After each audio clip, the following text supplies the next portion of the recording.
You are now rocking with the hottest boxing podcast in the land with your host, Coach Malachi Williams. True.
For the thousands in attendance and the millions watching around the world,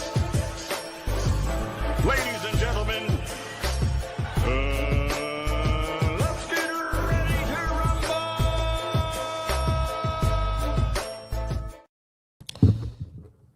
Yeah. What's going on, family? It's our boy Coach Malachi in the building, and we are back. True Media Podcast, we are back up in this BI. True Media Podcast, we back up in here, man. What the day is? Let me see. Look on my $750,000 Apple Watch. Let's see. Wednesday, December the 10th. You dig? True. I don't like the stunt. You get what I'm saying? I really don't like the stunt like that. You know, every now and then, sometimes you got to pop out and show them. You know what I mean? Pull up that old. That's that gangster black with the plastic parve, the plastic parve bracelet. You know, the wristband. You know, with the gangster black diamonds. You know what I mean? It's, look. Just y'all ain't seen nothing like that. Y'all ain't seen nothing like that. I don't. You know what I mean? I don't like to do it now. I do it every now and then. Now. Shout out to Tony Montana. I don't like to pull out the jury. I don't like to pull out the jury now. You get what I'm saying? So, hey, shout out to Big Mason. D4L said, I got two. He got two. Hey, he said he got two. All right, let's see. Hold on, wait a minute. You ain't gonna be the only one stunting around this business. Let me see. What I got over here? I ain't got nothing. I'm still looking around and shit. Well, I do have two phones. I have two phones. I have an iPhone. Well, I'm finna trade this other one in. The other one is a 14. 14 Pro Max. I think 14 Pro Max. Yeah, and the other one, one is and the other one is a 16 plus. I have a 16 plus, and I'm finna trade the older one in for the new one. You know what I mean? So hey, it's paid off. I had to pay the phone off, but you know how that shit is, man. Yeah, man, they make a nigga want to keep up, man. Cause I be taking, you know what I mean? I'm trying to get the title. I'm trying to get the title. I got the title on YouTube. I'm trying to get the title on TikTok. Hey, shout out to Keisha Bless, man. Shout out to Miss Jackson. Shout out to Miss Black Panther. Daniel, what's going on, fam? D4L in this bitch. I bet you can't do it like me. Hey, that was my son there, boy. I bet you can't do it like me. Every time I see D4L, I think about doggone Fabo. Geeked up. I'm starting to see spaceships so big. Every time I see your name, fam, I'm gonna think about that shit. Atlanta was jumping then, boy. That's Atlanta. You want to know when Atlanta was jumping? Atlanta was jumping in the 90s and like the 2000s. The 90s and the 2000s, like I'm talking about. You get what I'm saying? Yeah, they were jumping. Now I don't know what the hell going on. True. Yeah, now, you know what I mean? Yeah, now I don't know what the hell going on. Everything looking crazy today. Everything. I'm talking about everything. You know what I mean? Yeah, everything. And like everything looking crazy today. I really don't know what the hell going on anywhere. You get what I'm saying? Because every city you go in got some strange shit going on. We got over 100. Let's give everybody a round of applause. Hey, I don't care. I don't care where you go at. It's some crazy nigga shit going on. Like, God, what the fuck these mother? You get what I'm saying? Like in any city you go in, there's a section of your city where you live at where some crazy shit that be going on. And there's some crazy, you get what I'm saying? You be like, man, what the fuck? You know what I mean? And that's shit. That's anywhere you go. That's anywhere you go, bro. I don't care where you go at, fam. I don't care where you go at. Like for real though. H-Town in this bitch, man. Yeah, man. JC in the building. Somebody said Yamas. Yamas here? Yamas, what's going on, fam? Hey, man. Hey, boy, I'm starting to get that feeling, boy. I'm feeling real. You know what I mean? I'm talking about like 2026 gonna be good for us. 2026, it has to be. It's gonna be good for us though, because I completely understand the level of determination, focus, and hard work that it's going to take in order to take us to that next level. Do you get what I'm saying? I figured it out. And I realized, okay, this is how we're going to attack. They had to come up with a plan of action, so to speak. Plan of action. This is what you have to do. Put your head down, get to work. Let's go. Bam. Because you know what they say, right? You know what they say. You ain't got a business until it can sustain itself. If your business can run without you physically having to be there, you have a business. Do you get what I'm saying? You're either that or you can be an employee working in your business. You can be an employee of your company or your business or whatever. Some of that sort. It was some shit. You know what I mean? Some shit my uncle used to say back in the day and shit. He passed away, my Uncle Benny, but it is what it is. Yeah, man. So JC say starting off just right.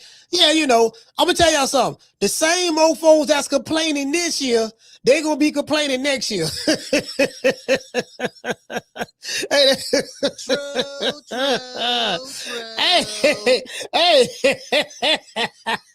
hey, shout out to Summer, shout out to Willie. Hey, the same motherfucker that's complaining this year, they gonna be complaining next year. Hey, the same motherfucker who every time you see them, they got their hand out this year. When next year roll around, them same people gonna have their hand out. Hey man, let me hold some, man. Let me hold some. Say, fam, we left that in 2025, fam. Like we left, like okay. These are some words that we leaving in 2025. Levels, even though levels didn't work out for Deebo Dev, but outside of Deebo Dev, all the mother niggas been getting their ass whooped. So levels.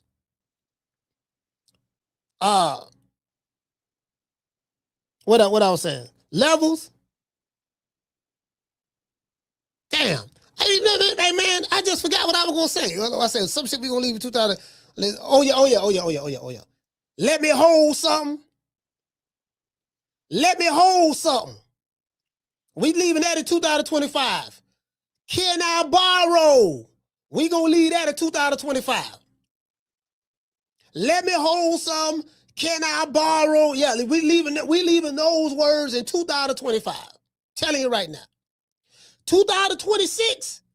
Don't be coming up to a nigga with your hand telling me, yeah, man, let a nigga hold something, dog, and all that shit there, man. Let me borrow. No. Let me hold something and let me borrow. We left that in 2025. Man. Whole new 2026, dog. Like, as a matter of fact, you know what I'm gonna do? I'm finna do something I used to do years ago. I'm gonna look through my phone and just all of them, because I got a lot of numbers in my phone, right? It's some numbers that's just old from that just shouldn't even be there no more, right? So I'm gonna just go through my phone and just start, look through my phone and coming into the year with some new energy. So, I ain't gonna change my number. I ain't gonna do that. My number been the same damn near shit about 8 years. Yeah, I ain't changing my number, but I'm gonna just, think I'm gonna just go through the phone and just do a little cleansing. Yeah, okay, I don't fuck with you no more. Delete his number. Okay, don't fuck with her no more. Delete her number. Okay, yep, sure. What this motherfucker still doing here? Yeah, delete that. You get what I'm saying? Like, you gotta do that. You gotta calibrate, or you gotta iterate. Iterate means change. Just make little small change, little small iterations. You got to do the little. It's the little things that count going into 2026. The little things. Shout out to Ham, Mr. Ham. What's going on, fam? Hey, Braska Ross said we leaving Pauls behind. Yeah, we leaving Pauls and no Diddy behind. Pauls and no Diddy will stay in 2025. Diddy in jail now, so Diddy in jail now. So it's safe. We can say no. We ain't got to say no Diddy no more. God damn. You know what I'm saying? That shit started in New York anyway. That's some New York shit. You know what I mean? Yeah, nigga Pauls and you know what I mean? Yeah, man. You know what I mean? Yeah, we leaving all that shit. Yeah, we leaving all that shit behind. Decking, we leaving decking behind in 2025. Thou shalt not decketh. We need to come up with a new commandment. Matter of fact, we need to come up with add more to the commandment. We need to what they call it, amend. We need to do an amendment of the 13 commandments. We might have to add some more shit on them. We need to do an amendment, right? And yeah, decking. If you are a fighter, we leaving the word decking behind. We're decking behind, and no more decking, right? That means Richardson Hitchens. I don't want to hear you go to talking about, yeah, dog, you got to do more, build your profile up. Yeah. No, we leaving all that shit in 2025. All that shit. Yeah, you have to build your profile up. Hey, shout out to Corey, man, from Miami, man. Salute, brother. Yeah,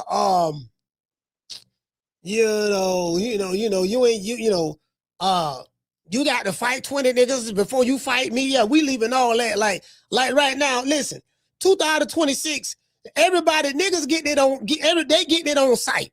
If a motherfucker get out of pocket in 2026, you got two options. Cut that motherfucker off or they get it on site. Like 2026, your bullshit meter has to be on zero. It's just some things. Like we go. I want y'all to think about some of the things we talking about in the opening of this show, because we gonna revisit this at the end of the year. At the end of the year, we gonna have like a New Year's Eve like celebration. We cleansing ourselves of, you know what I mean, of suckers. You get what I'm saying? Just want to letting y'all know that what is the tip. So we got like 21 more days, 21 more. That's how we say it in Florida. 21 more days, and we gonna revisit this conversation we having today. You get what I'm saying? Anyways, let's give everybody a round of applause. Yeah.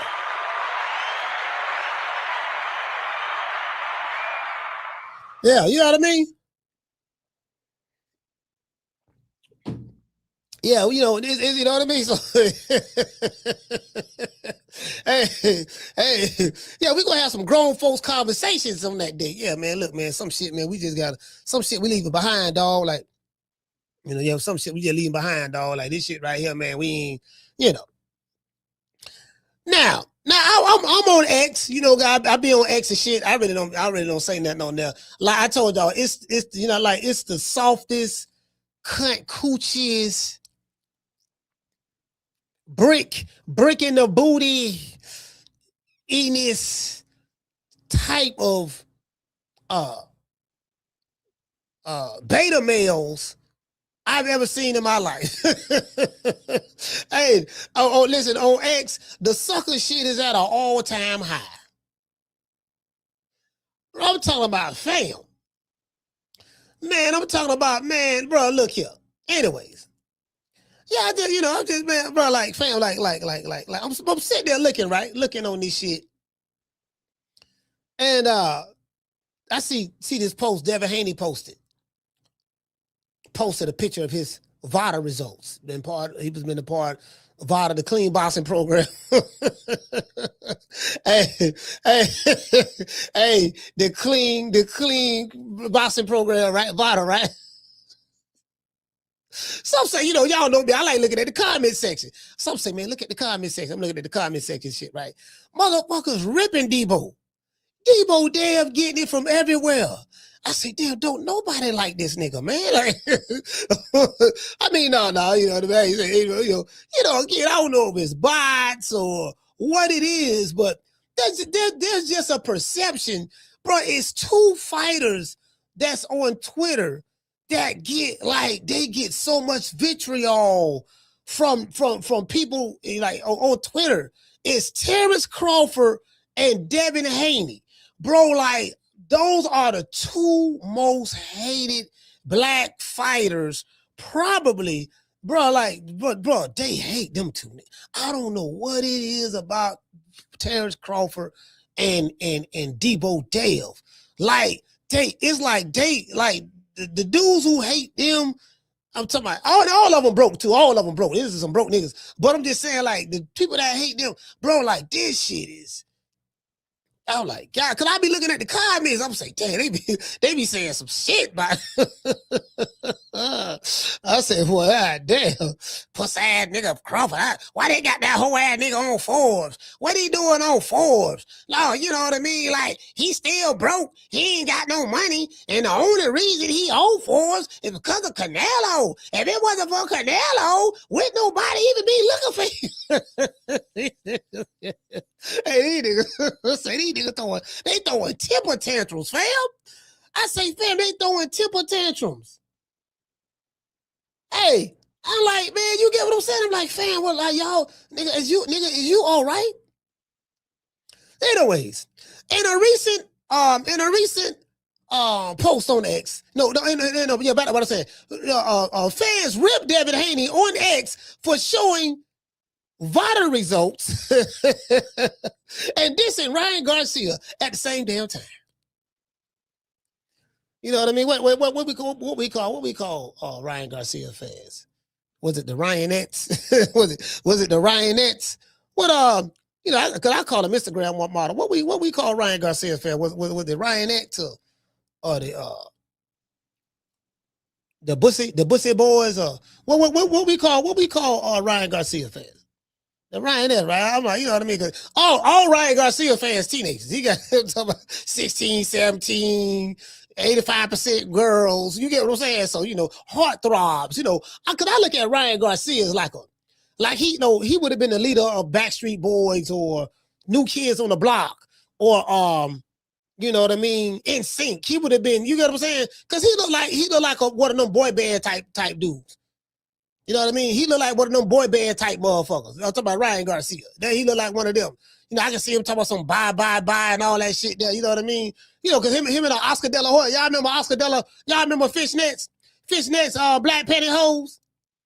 Y'all remember that song? Y'all remember Fishnets, Black pantyhose, Oscar De La Hoya? Ryan Garcia kind of remind me a lot of him on that tip because, Oscar had dropped the album back then. Oscar had he went Mexican R&B. Whatever the Mexican version of R&B is, that's what he did. He did that, dropped the album and shit, and nigga had all that makeup on, and you get what I'm saying? You know what I mean? Oscar De La Hoya, he a sissy. He is a sissy now, but he's a fighting sissy. There's a lot of sissies now. They be, they go both ways now. Some of them they go both ways, but it's some I know that can fight. They can throw hands. Yeah, he might be a sissy dog, but that motherfucker sissy can fight. But I don't know. You sure you want to fight him? And shit ain't gonna look good in this social media era. True. Yeah, man. You know what I mean? Yeah. Trying to tell you, so he could have, he got that boy band type look. He could have, yeah, he could have, you know what I mean? So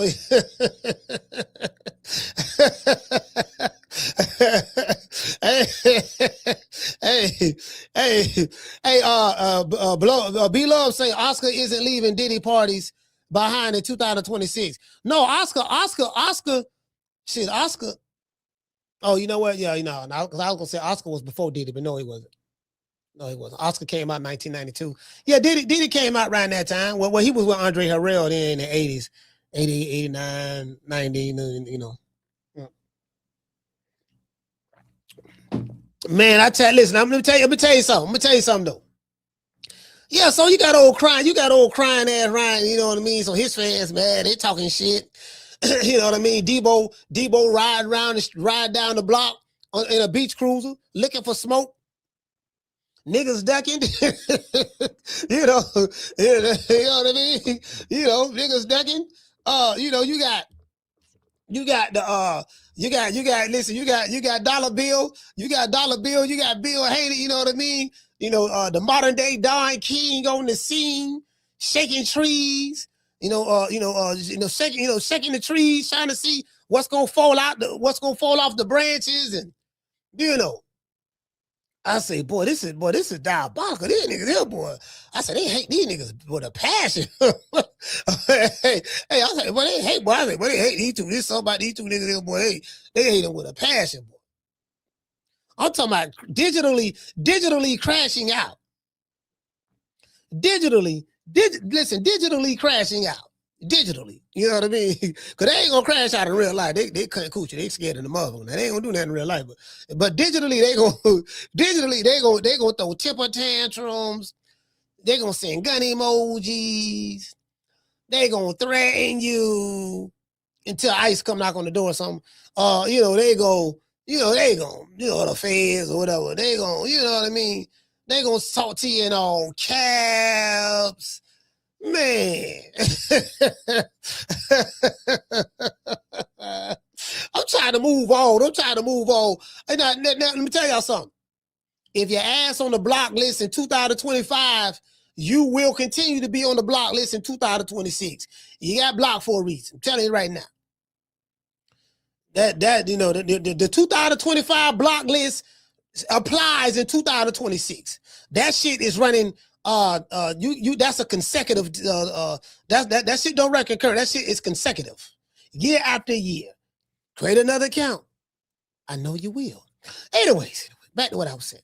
Now, in a recent post on X, Deebo Devin Haney showed the world his VADA test results. The results showed that he is a clean fighter. Deebo Dev says, and I quote, he says 16 weeks of testing, all hard work, dedication, and discipline. No needles like Ryan Garcia. And when he said that, boy, that pissed, but I had the Ryanettes. The Ryanettes were so upset. They came out with their makeup and compact disc and compact makeup and mirror and selfie stick. And they just, boy, they attacking Deebo Dev right now. True. Well, the Ryanettes don't play. Leave Ryan alone. I was like, man, this shit here, man. It got to be the, you got what I'm saying? Like, shit, anyway, yeah. So, so that's what Deebo Dev say. Now, this comment has Ryan Garcia fans, better known as the Ryanettes. They'll have the Ryanettes and Deebo Devin Haney, the people who don't like him, you know what I mean? They got them feeling some type of way. Some of the comments read as follows. Now, these are the comments that I found. I'm gonna show y'all the post, and I wrote some of them down. Ryan Garcia, it said Ryan does love them needles, to be fair. That's what one guy said, right? Another tweet said, you know what I mean? We know VADA protects you, Devin Haney. Now get tested with 10 anonymous drug testers and we'll see how many come back clean. I reckon 0. Only your small group of fangirls believe you, Devin. You only say this because Ryan Garcia beat the ish out of you. This is what someone said. He said that, he want Deebo Dev to get testing from 10 different testing agencies. And he said VADA is covering for Dev for his PED uses. That's pretty much what he said. The third tweet says, Ostarine is not injected with a needle. It's taken orally In pill form. That is true. Ostarine is a SARMs. That is true. But that ain't the point. He misspoke, but everybody get the message. Meaning he ain't have to cheat. That's what he's saying, right? This guy says, you're a wolf in sheep's clothing, Devin Haney. You claim this and that, relying on gullibility. You're one of the biggest cheats in boxing. You fight like a coward, move like a coward, lie like a coward. He say, step out of your comfort zone and get tested anonymously 10 times, 10 different agencies. Now, this the same guy up and posted the other tweet. True. I'm gonna let y'all see this shit.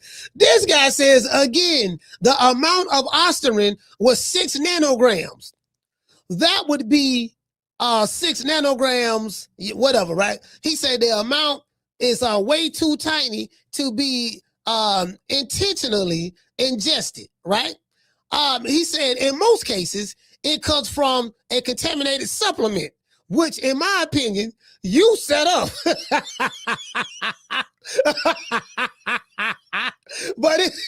He said, but it is my opinion. And he said, he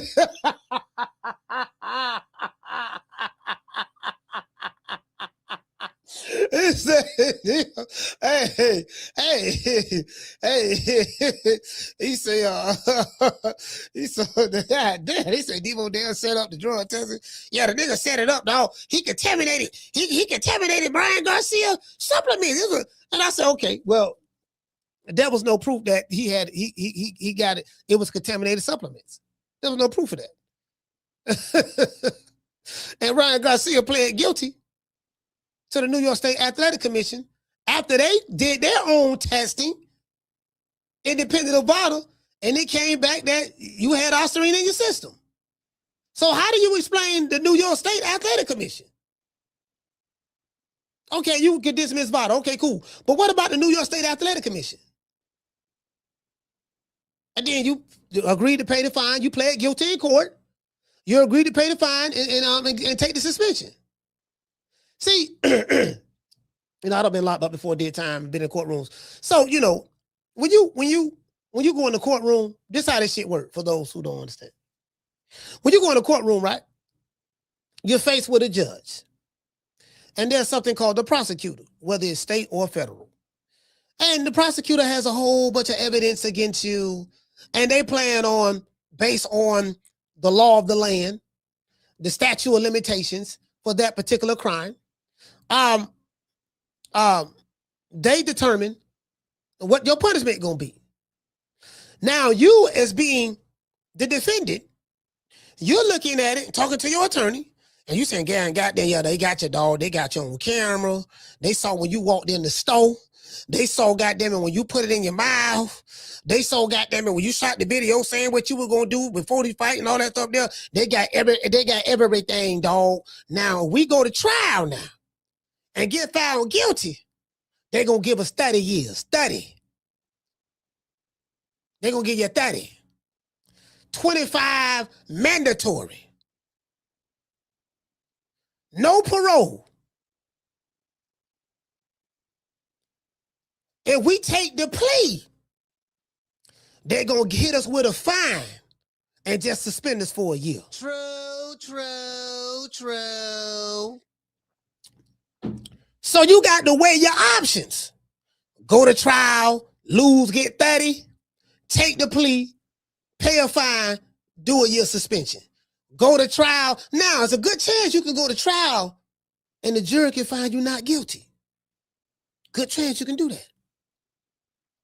I went to trial before. But boy, you showing up. But it's a good chance. It's a good chance. You like it, yeah. I'm finna go to trial. I ain't did a motherfucking thing. We taking this shit to the door. That's what we call it.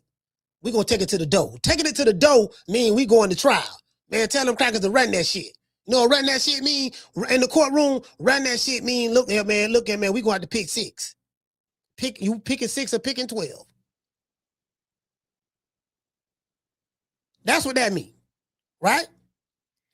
So he weighed his options and he pleaded guilty. and decided to take a lesser punishment, acknowledging, admitting his guilt to the New York State Athletic Commission. So I can get anybody dismissing VADA. I ain't got no issues with that. But how you gonna get around the New York State Athletic Commission? What, they paid them off too? You get what I'm saying? You get what I'm saying? That's what I'm saying. So, you know. Hey, what they say? Hey, Master Goku say the paperwork is out. Anyway, let's get back to it. Right. So this other guy says, you lose all credibility, Devin, when everyone knows you're working with the drug cheat yourself. You know, the now deceased Victor Conti. He said, as you can see, you know what I mean? That's what the guy say, right? That's what the guy say. As you can see, the Deebo Dev haters and Ryanettes have a lot to say. Some even went on as far as to blame Deebo Dev for Ryan Garcia testing dirty. Some even accused Deebo Dev of being a drug cheat himself. Let's look at the comment section to see what the people have to say. As for you guys in the chat, do you think that Deebo Devin Haney is a drug cheat? Do you believe that Deebo Devin Haney is the blame for Ryan Garcia testing dirty with VADA as well as the New York State Athletic Commission? Today's show, I just want to throw that out there. Today's show was sponsored by, you know, our sponsor, Foster's Barbershop. Foster's Barbershop is located right here below, 1923 West Main Street, West Tampa, Florida, 33607. Download the app Booksy, look up Foster's Barbershop, and book an appointment. Let them know the old boy, Coach Malachi, sent you, and you will receive a 10% discount. Just give our sponsor, Foster, a round of applause. True. Yeah. You know, I haven't done this in a while, but I'm gonna do this here.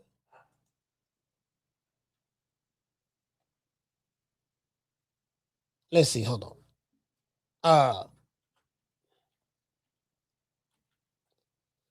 Yeah, I haven't done this in a while, but you know, you dig, you know.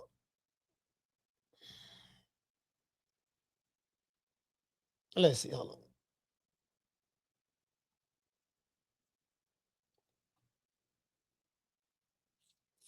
on. Let's do this. Hold on. I got to do this now because, you know, my ADD don't kick in. Let's see.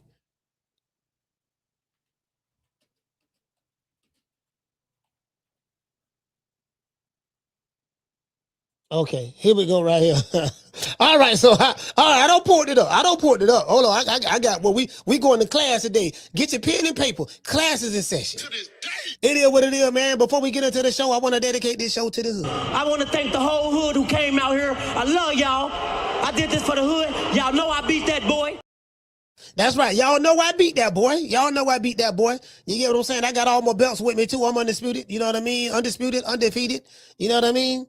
You know, it is what it is, man. Y'all know what time it is. Hold on, man. Before we get into the show, also, if you are in the city of Tampa, fam, and you are having, you know, you about that life, you like to be in the streets committing crimes, or maybe you may not be a criminal. You may just get caught with a speeding ticket and, you know, had one too many that day and police pull you, you go to jail. Well, guess what? You're going to have to get bonded out. Getting bonded out of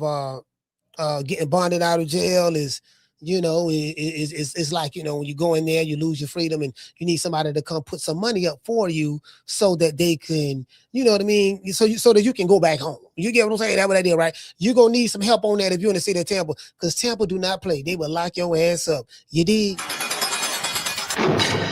Sitting in the county jail right now for child support, driving on a suspended license, or a missed court date? Don't even trip. I made one phone call to IT bail bonds and they had me out the same day. No judgment, no games, just real people who move fast. If you or a loved one is locked up in the city of Tampa, call IT Bail Bonds at 813-231-2663. IT Bail Bonds is located at 6201 East Hillsborough Avenue, Tampa, Florida, 33610. IT Bail Bonds. When freedom is on the line, call IT. Yeah, man. You know, when freedom is on the line, is your freedom on the line? Is your face clean in the street?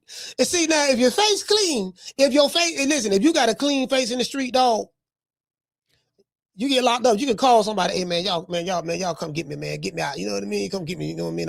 The man, the crackers got me jammed up, dog. You know, they said everything, they said some crazy shit. They found a pistol or something. I don't know what it was. They got me jammed up. Whatever, man, y'all come get me. If your face clean with your family. But boy, if you one of the people who owe a lot of people money, always got your hand out. Like, let's say if you that nigga that you always got your hand out, or that one family member that always got your hand out, but then you end up going to jail, the family they are relieved. True. Woo. True. Yeah, man, we ain't got to worry about that old begging ass nigga. I ain't got to worry about this begging ass coming to our house begging for no more money.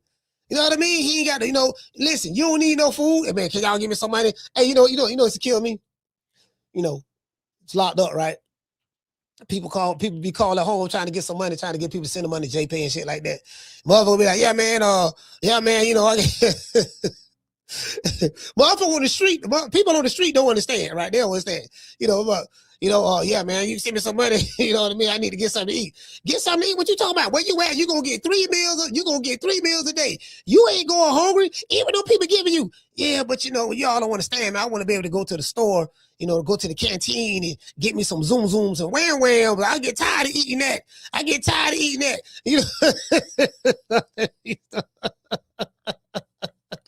You know what I mean? You have a collect call from Robert. You know what I mean? You have a collect call from a correctional facility, Robert. Yeah, I think this your cousin that wants to, that's always begging for money. Press 1, press 1 to accept the call so that he can ask you for money to bond him out. Or press 2 to let him know you ain't thinking about him. Matter of fact, okay, we'll let him know you ain't thinking about him. Yeah, man, don't be calling motherfucking me, nigga. I'm telling you right now, don't be motherfucking calling me, shit. I ain't telling you to go out there and do that dumb ass shit. If you ain't the family, I'm telling you, if you ain't the family, if you ain't close to me, fam, put it this way. If you ain't close to me, like my family, now my family called me, yeah, I'm gonna go do that, right? But if you ain't close to me, yeah, nigga, don't be calling me. Hey, coach, let's say a motherfucker call the show. You know what I mean? Call the what's your name when you call it from. We accept the call and shit. They call the show. Hey, coach, what's up? Yeah, what's up, man? What's your name when you call it from? Man, this Mike. Mike, what's going on, fam? Where you at? Man, I'm in jail, dog. You in jail for real? Yeah, man. Where you at? I'm in St. Louis. Mike from St. Louis. Okay, goddamn, you in jail. Oh, how you was able to get through? Yeah, man. Look here, coach, man. Look here, man. Check it out, coach. Coach, listen, man. I'm in, I'm in St. Louis right now. I don't know the names of the county, St. Louis. Yeah, man, coach, man. Look here, man. I know you got it, dog. I watch the show all the time, coach, man. I be following you, man. I don't sit your super chats, man, coach. Man, you know what I mean? I don't leave comments. Man, coach, man, bomb me out, man. Just get me out this one. Do me a solid this one time, coach. Do me a solid and bomb me out. True. Hey, Brass Garage. Yeah, do me a solid, man. Nigga called on the show. I want to, man, you. Hey, Schoolo. Wish a nigga would. Nigga, please. Hey, look here, man. Hey, look here. Hey, check this out, man. Look, all right, look. Man, like, I'm the only dude you thought of. That be the thing that get me too. Like, I'm the only guy you thought of, fam. It's 9 billion people on the planet.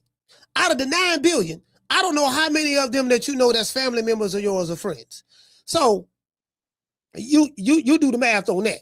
But out of all these people on the planet, I'm the only one you thought of, fam?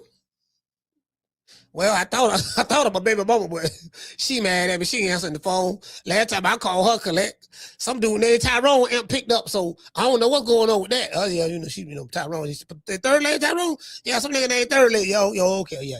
I'm familiar with him. Yeah. All right, yeah. Well, what you were saying though? Yeah, dog. So they got that.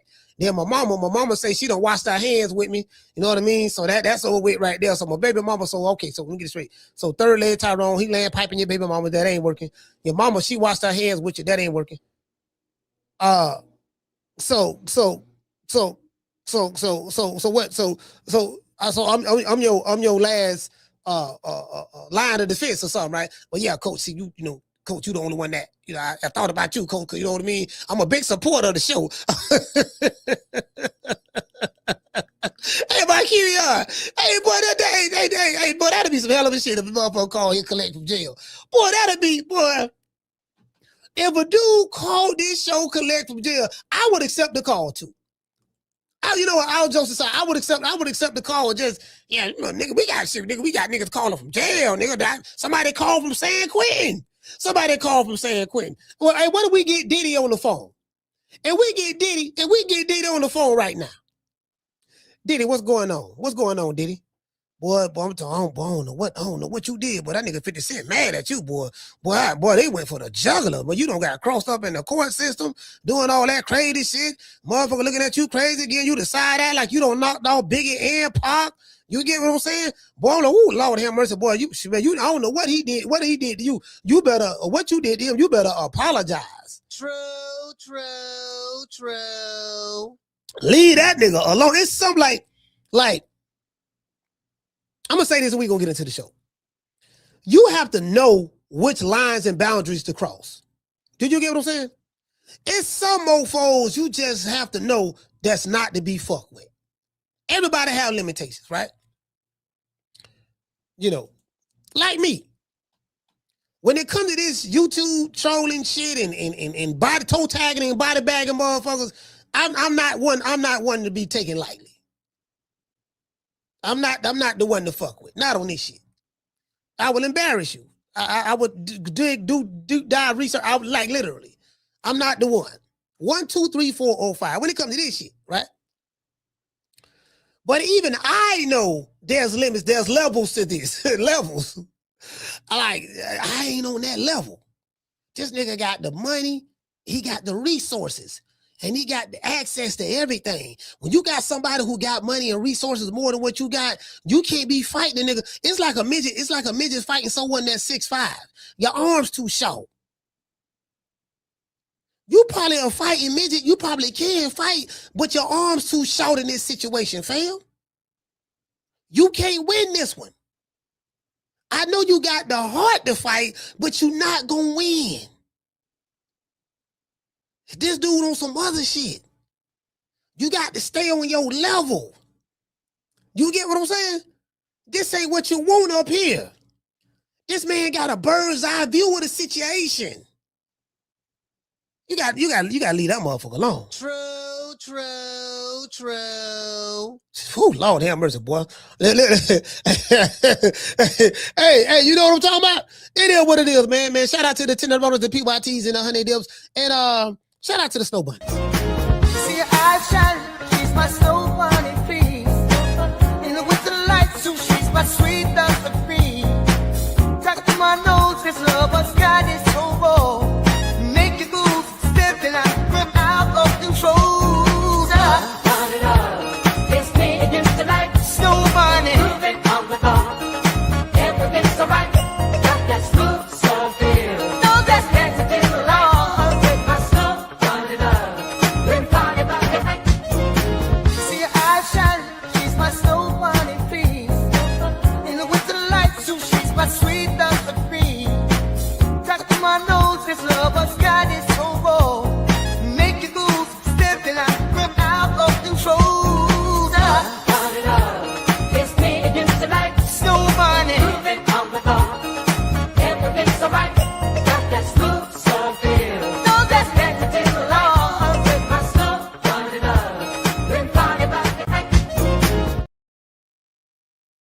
Yeah, man, you know, Snow Bunny Love, the #1 hit song in the hood. Hey, you get what I'm saying? You know, a little bit of Snow Bunny Love, you know, it is what it is, you know, for all the brothers out there, who like to indulge. Shout out to A-Shouty. A-Shouty would say, he say Floyd punched 50 in the face, and it made him troll harder. Yeah, man, look here, man, just, you gotta know, you know, I give an example. Like a Mama Holyfield. Or a She-Block. Y'all I'm levels above y'all. You know what I'm saying? Like, I just ain't the one. I ain't the one. You know what I'm saying? Like I can do this shit all day. You like for real? You know what I mean? Do this shit just for the hell of it. You know what I mean? And I'm good at it. I'm good at it. So I'm not. Y'all ain't on my level. I ain't. You know, y'all ain't on my lane. You know what I mean? Like just you know what I mean? Just speed on before you get peed on. You dig? Anyway, yeah, you just gotta know. You just gotta know. You know what I mean? Hey, school don't say there's levels to this. There's levels. Hey, shout out to Mason. Flint, Michigan, stand up. Hey, school don't say there's levels. There's levels to this. You know what I mean? Just some dudes you just got to know to stay away from. Okay, Charleston White, leave that nigga alone. 50 Cent, definitely leave him alone. Tariq Nasheed, definitely leave him alone. You know, it's just some dudes you just know, yeah, I gotta leave him alone. You know, yeah, I ain't fucking with him. Yeah. Oh, yeah, he don't play. I don't study them. So I don't study some of the best in the business. I know who to fuck with, who not to fuck with. Yeah, that nigga, that know, yeah, that dude there. Like he impressed me. I'm like, God damn, you get what I'm saying? What you say, man, it is what it is, man. Shout out to Miss Black Panther. Miss Black Panther, let's go over here and check this out. You know, Miss Black Panther, I know you're not on X. You're not on X or anything. A lot of you guys are not on this other app. You know, it's called X. It's where a lot of the whole niggas at. But you know, like these this motherfucker right here. This nigga right. Boy, this doggone Richards. I'm looking at Richards and Hitchens. This. Let me see what's Richardson Hitchens is so disappointing me, bro. Bro, like you get what I'm saying, man? Cause the man seems like he's just ducking. Dropped ever in my life. I've never been dropped. Can he say the same? Facts. Ask Keyshawn, have you ever been dropped? Keyshawn, have you been dropped? Ask him. I'm gonna leave it alone like him. Have you been dropped? Yeah, I've been dropped. Okay, man. I've been dropped. I got back up. Now I'm here again. We got to fight in Norfolk. Okay, I just against your bum ass. Okay, so we agree to March. Is the March happening in March? No, I can't agree March. June? Fuck you up. I promise my life you ain't fucking me up, nigga. Let's do it, nigga. Let's do it, nigga. Let's do it, nigga. Let's go. Let's do it. Let's go. Let's go. You guys sold it.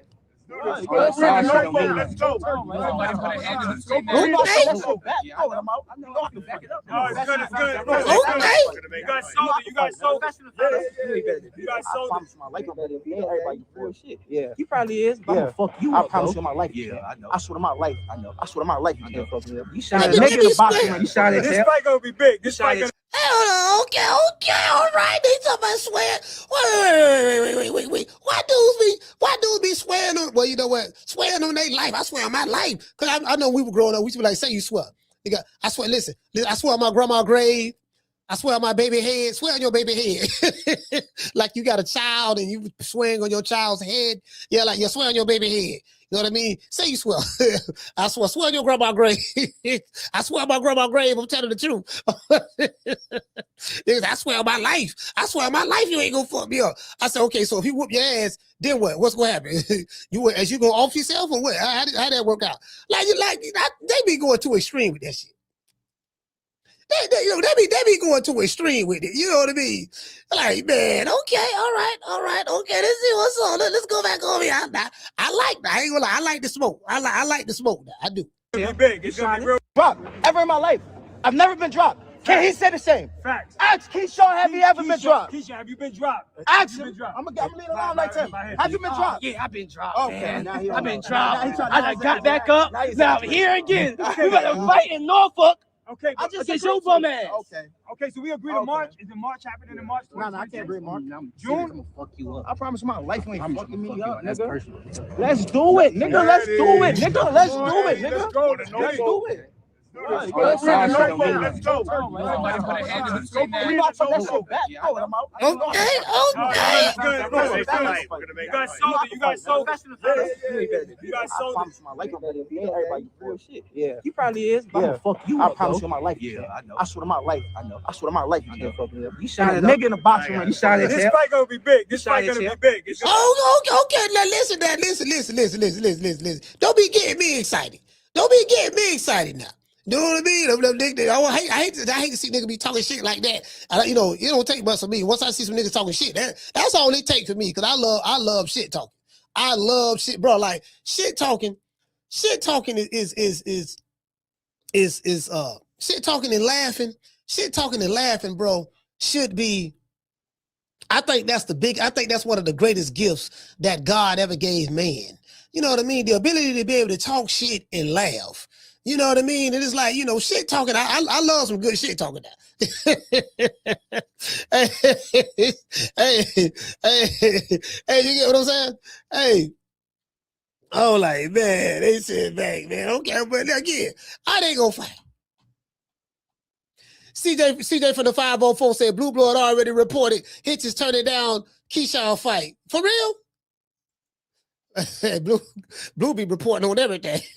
I'm like, man, it'd be hard for me to keep up. Shit, the man dropped 20 videos a day. Shit, I'm like, man, god damn, Blue. Shit, I'm trying to catch up. I'm still trying to catch up to the last 2-3 videos you dropped. You don't drop 7 more? God damn, how many? Okay, all right, god damn. All right, hold on, fam. Shit, this nigga don't drop another video. Shit, this nigga dropping more videos than Diddy. All right, let's see. All right, god damn. This nigga right here, boy. Shit, you know what I mean? Hey, shout out to Miss Black Panther. She say Blue might be lying. What you say? Benny Snake, I say, according to Blue sources. Hey, man, you know what I mean? Look here, man. I don't need y'all. Listen, man. Y'all know what time it is, man. Hey, Miss Black Panther, tuck your chain. I'm Deebo. Who? Deebo. What's up, y'all? What's up, Red? What you got on my 40, homie? Tuck your chain. Hey, shout out to Rick. Hey, Rick, tuck that chain. Rick, tuck your chain too, Rick. Hey, matter of fact, here come Deebo. I'm Deebo. Who? Deebo. What's up, y'all? What's up, Red? What you got on my 40, homie? Deebo Dev got this decade. He done pulled up. He done listen. He done pulled up to 147th Street and Welterweight Boulevard and niggas went to red light, roasted when the lights. I'm telling you something, bro. Listen, that Brian Norman fight, because he made a believe out of me in that fight. But that Brian Norman fight gonna spook a lot of people in the welterweight division. Motherfucker will be sitting back like, you know what, dog?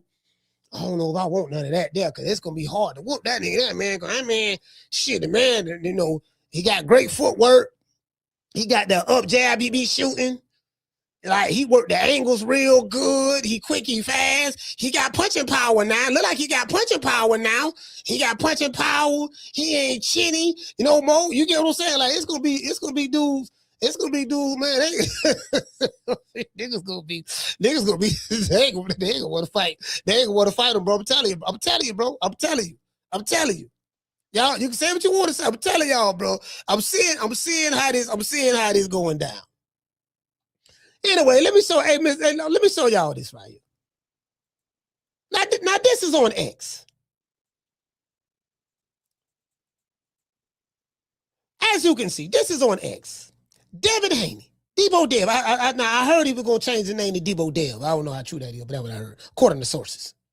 16 weeks of testing. That's 4 months, I think. Yeah, 4 months. All hard work, dedication, and discipline. No needles like Ryan Garcia. And then Deebo Dev is posting his VADA test results, right? And Mr. Barbam, the president, top rank, because this was for the Brian Norman fight. Mr. Bill Haney, Mr. John Hornewer.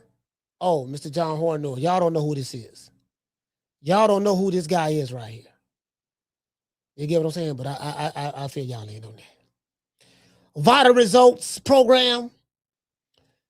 Devin the Dream Haney, November. Results negative. It showed what date they collected samples. They collected samples on the 21st. And they collected some samples from Deebo Dev on the 23rd. The 21st and the 23rd. They collected. Right? And they said the results came back negative. Now, this is what I want y'all to see. This guy said Ryan does love them needles, to be fair. And they showing what Ryan Garcia getting an IV in his arm, right? I don't know if this AI or not, but it is what it is. No, you know what? No. I don't think this AI. I think this really happened. Now that I think about it. This guy said, we know VADA protects you, Devin Haney. Now get tested with 10 anonymous drug testers. We'll see how many come back clean. I reckon 0. Only your small group of fangirls believe you. You only say this because Ryan Garcia beat the ish out of you. And he's showing when Ryan Garcia dropped Deebo Dev in the fight, right? That he cheated in. This guy says, Joe Habib says Ostarine is not injected with the needle. It's taken orally in pill form. Okay. This guy say you're a wolf in sheep's clothing, Devin. You claim this and that, relying on gullibility. You're one of the biggest cheats in boxing. You fight like a coward, you move like a coward, and you lie like a coward. Step out of your comfort zone and get tested anonymously 10 times by 10 different agencies. I think this is the same guy. The Tories out. The Tories out. Yeah. This is the same guy. I don't know who the Tories out is on Twitter, but this dude right here, boy, Lord, he don't drop 2 messages already against Deebo Dev. Y'all see, y'all listen, y'all see the lovely man, Karma Serene over there. Y'all see Karma Serene over there. She over there. She said, my boy said no needles. All right. This guy say Deebo Dev. Okay. This guy say great win. Congrats. This guy say king of my city, and they show up Ryan Garcia injecting his buttocks with the needle. All right. Okay. This right here, this guy says again, the amount of Ostarine was 6 nanograms, and he said in most cases came from a contaminated supplement, which in my opinion, you set up. So he said that Ryan Garcia got Ostarine in the system from a contaminated supplement that Devin Haney set up. So this is what he said. He said, but it's my opinion, which doesn't matter. All right. This guy say this man lives rent-free in your head. You think about your first career nightmare he gave you, don't you? Don't you, Devin the Dream Haney? You lost due to skill and talent. The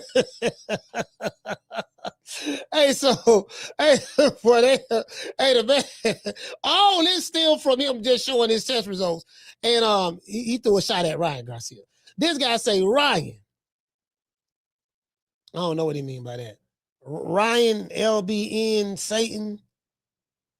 I don't know, shouldn't be allowed to box. Okay. All right. So this guy's clowning Ryan. This guy say, I'm a virgin, I'm a woman, I'm undefeated. Okay. I mean, all right. This guy say AI says Devin Haney boxing record is 32 wins, 1 loss, and 0 draw. Oh man. Boy, hey bro, look here, man. Look here, man. This dude here say, don't forget left hooks. You get what I'm saying? This guy, you know what I mean? You know, he say, don't forget left hooks. Wow, okay. This guy say, please let's not forget this what that left hook did to you. You really a fraud. And this guy called Deebo Dev a fraud. This guy say, bro, still focus on that whooping here and do it for Ryan Garcia. This guy said, you lose all credibility when everyone knows you're working with the drug cheat yourself. You get what I'm saying? So all of this stem from Deebo Dev, you know, just posting his test results. I'm gonna drop the phone lines. I want to hear from my main man, Coach Eddie. Why do they hate him so much? Like, okay, the man just posted his test results. That's all he did. Hey, Rick, that's all the man did, Rick. The man just posted his test results. That's all he did. So Rick say, how did Allah tell Dev's little brother that Ryan will pop dirty though? Now, you know what? That's a good question. Hey, Rick, hold on. Where Rick at? Hey, Rick, hold on. Where Rick at? Rick says, How did Allah tell Dev's little brother that Ryan will pop dirty though? You know, that's a good question. I don't know. I really don't know. You get what I'm saying? You know, I think maybe one of us will have to go talk to Allah ourselves and ask Allah. So, oh Allah, Dev, Devin Haney got a little brother. The little brother said that he had a vision. You know, that when you told him, he said you told him. I don't know if he lying or not, but he said you told him that crying Ryan Garcia was gonna pop dirty for a PD. He said that what you told him. Did you tell him that, or was he lying on you? I really don't know. True. That's a good question. Now that's a good question. That is a good question. But I don't have an answer for that. Shout out to Mr. Perfect. Mr. Perfect, what's going on? What's going on, Mr. Perfect? Shout out to Dream Bean. Shout out to Dream Bean. What's happening? Hey, what it say? Dezo say, he say, I mean, all the signs were there. He was juicing. It was clear as day one. Hey, hold on. Wait. Now you heard what he said. He said, I mean, all the signs were there that he was juicing. He was acting crazy. I remember I was like, man, Bill, I don't think this motherfucker will show up to the fight, bro. Cause I didn't think he was gonna show up to the fight. I say, man, y'all shouldn't have been fucking with this motherfucker, man. You probably should have win that TO. I don't even know why y'all fucking with Ryan Garcia. Cause I remember I was mad about that. I was like, this man ain't finna show up, man. This man drinking and saying all kind of crazy stuff. Bro, I like, man. Yeah, he was acting crazy, bro. So I kind of really based on how he was acting, I don't think that's really far-fetched because he was acting crazy. And everybody thought he was on something. I said, this motherfucker on something. Did you get what I'm saying? I remember that his antics was very weird. Because I was like, man, he ain't act nothing like this when he fought Tank. In the lead up to fighting Tank, he didn't act like that. In the lead up to fighting Devin Haney, he was acting crazy. You get what I'm saying? Remember, they had another dude on stage, I think Barbosa. They had him because he was the co-main event or something. And they had him on standby saying, look, dog, Ryan may not show up, dog. So you might have to be a late replacement. They had Barbosa was there. He was going to be the late replacement. I remember that shit. I remember that. You know what I mean? So, yeah. And what it say, Jessica say those side effects was a bit. Yeah, them side effects. That shit be like that. Motherfucker be jonesing. Motherfucker be jonesing and all that shit there. Yeah, them side effects be a motherfucker, man. But anyway, I'm seeing the people. I'm like, damn, why they hating on them? Look at that. They got Ryan looking like Clark Kent, Superman. He got the needle on his chest. They got the needle on his chest. Instead of the S on his chest, they got the syringe on his chest. Okay. This brother right here say, show him how it's done, champ. This guy say, and I mean no disrespect by asking you, but are you still on 24/7, 365 testing? I remember reading you was on that type of testing and was wondering if it was true. All right. Yeah. This guy say every generation has a star that they don't realize their star / GOAT. Don't realize that it's their star or GOAT until it's said and done. That's you, Dev. But we see you, a true champion. Much peace and many blessings. And this guy right here put a, oh my God, Lord have mercy. See, this what be going on Twitter. Who this dude name is? Mr. Amigo, right? Mr. Amigo, like, bro, come on, fam. You can't make this shit up. Lord, boy, enough was enough. What the fuck is this? You get what I'm saying? Phone lines open, man. 530-494-9636. Why y'all think the people, man? Why y'all think the people? Why they still defecating on them? You want to talk some shit? Call me. Start some shit, bitch. Sup, fool? You gonna talk shit about me, homie? Where you from? Hundreds of niggas is waiting for your motherfucking call, and they all talking shit about you right now. Call the coach at 530-494-9636. We waiting on your bitch ass. Hey, I saw some of the press conferences with Teofimo Lopez and with Teofimo Lopez and Shakur Stevenson. Yeah, and Shakur Stevenson and I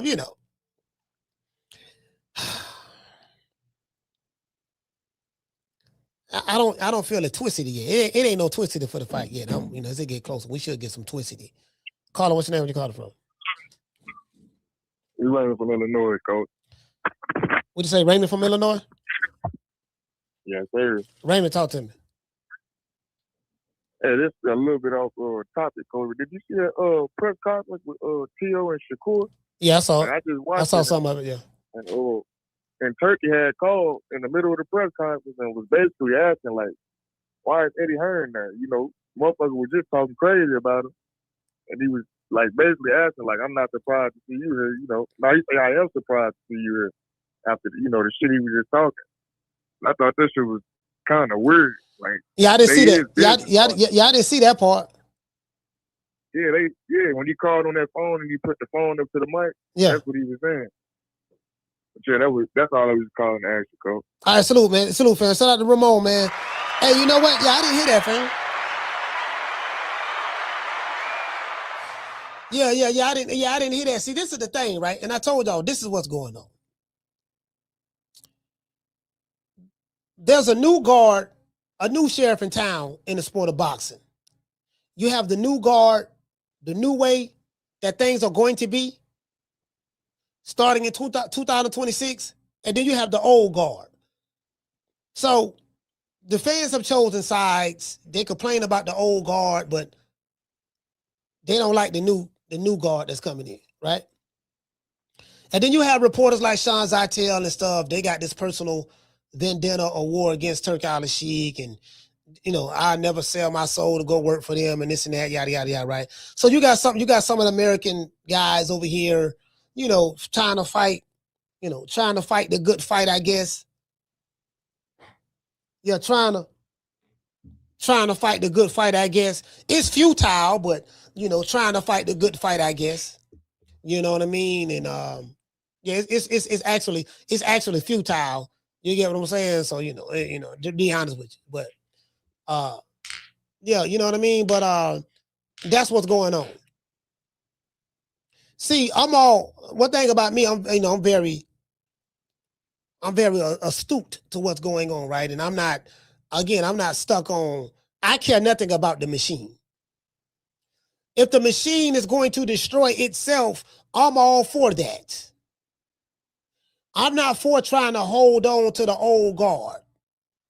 The old guard has ran its course. The old guard is the reason why things are the way they are in the sport of boxing today. Yeah, especially in America. So, me personally, whatever issues, whatever beef Oscar De La Hoya or Eddie Hearn or any of these guys may have with Turk Al-Sheikh, that's above my pay grade. That ain't got nothing to do with me. I'ma adjust whatever it go down, I'ma make the adjustment. I'm in a win-win situation. As far as I'm concerned, I'm in a win-win situation. I can roll with the new guard. I can roll with the old guard. Don't make me no never mind. I'm going to talk shit to both of them any goddamn ways. I just want to see the good fights. That's it. Whoever can give me the good fight, that's all I care about. I'm not, I ain't hard to please. Just motherfucker, make sure motherfucker throwing hands. Make sure they throwing hands. The old guard is the reason why Showtime folded. HBO folded. ESPN tapped out. Fox left the building. CBS left the building. Y'all remember all those networks PBC had? Al Heyman went through 12 or 13 networks. He ran through about 12 or 13 networks. There is no major network in America that's solely covering boxing. Amazon Prime is a pay-to-play service. They're not putting any money in boxing. PBC, you got fighters, you want to show them on our platform? Okay, cool. You pay us this, put it on pay-per-view, see how many people buy it, and you get your cut or whatever, however, right? We're not giving you no budget of our money. You done fucked up 13 networks before us. You left a carnage of networks. So the old guard of boxing is the reason why things are the way they are now. And I think that's what people like Sean Zartel fail to realize. Yeah, you can complain about what's coming, but there ain't shit you can do about it. That's one. And then two, the old guard is the reason why they open up the door for Turk Al-Sheikh. How you gonna get mad at a nigga, mad at Turk Al-Sheikh, mad at Dana White for coming into your house, taking your furniture, shitting in your bathroom, cooking food in your kitchen, and making a place to stay, a comfortable place to stay in your home. Matter of fact, just take the whole entire home over and rearrange every goddamn thing. You open up the door for the thief to come in.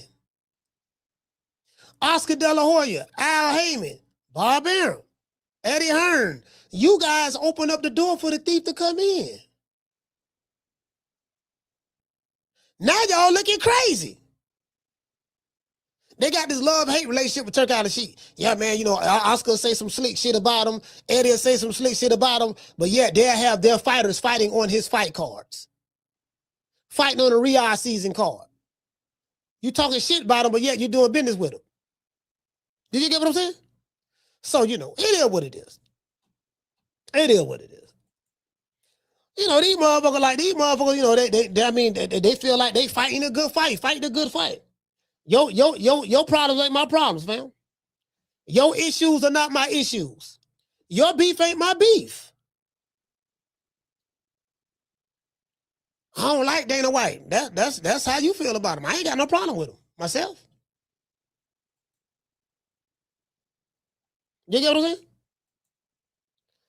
I'm like, yeah, bro, your beef ain't my beef, fam. Your beef ain't my beef. You know, so that's how you feel about it. That's how you feel about it. But those feelings are subjective to you. You get what I'm saying? Shout out to Swift. Hey, okay. We're dropping that quarter of a damn dub on your boy. Hey, Leroy. Super chat received. Playtime's over, boy. He said Ryan's antics really hurt the performance of Ryan versus Dev. I was going to get a suite at the Barclay till I said, forget that. Ryan ain't fighting. Yeah. You know what? Yeah, you're right about that because his antics did have people doubting that he was going to show up. Facts. Down from the bar, there's a platform stage. People pimping, sharp as razor blades. Yeah, see. Your beef ain't my beef, fam. Again, this shit ain't personal. I ain't got no personal relationship with none of these motherfuckers. I'm saying the guys on that side. I know people who do have personal relationships with Turk Al-Sheikh and stuff like that, but I don't have a personal relationship with them. And I ain't got no issues with them. You get what I'm saying? You know, I be having people like, well, you know, their country is this and their country is that. I said, well, if you want to fight some kind of type of liberal activism, take your ass over there to Saudi Arabia and see what you can change. If you want to be an activist and you don't like what Saudi Arabia are doing, and you do know that, you know, when you go to the gas station, some of that gas you putting in your car is coming from Saudi Arabia. You do know that, right? But I don't see you boycotting that, but that's okay. So, you know, if that's what you want to do, go do that. Now, I'm going to just sit back and eat my popcorn. That shit ain't got nothing to do with me. That shit above my pay grade, fam. That shit above my pay grade. All I care about is when the next fight is. That's it. I'm just being honest with you. You open up the door to allow the Sheik to come in along with Dana White, along with Peter Khan. And then you gonna complain about it. You the one open up the door, fam.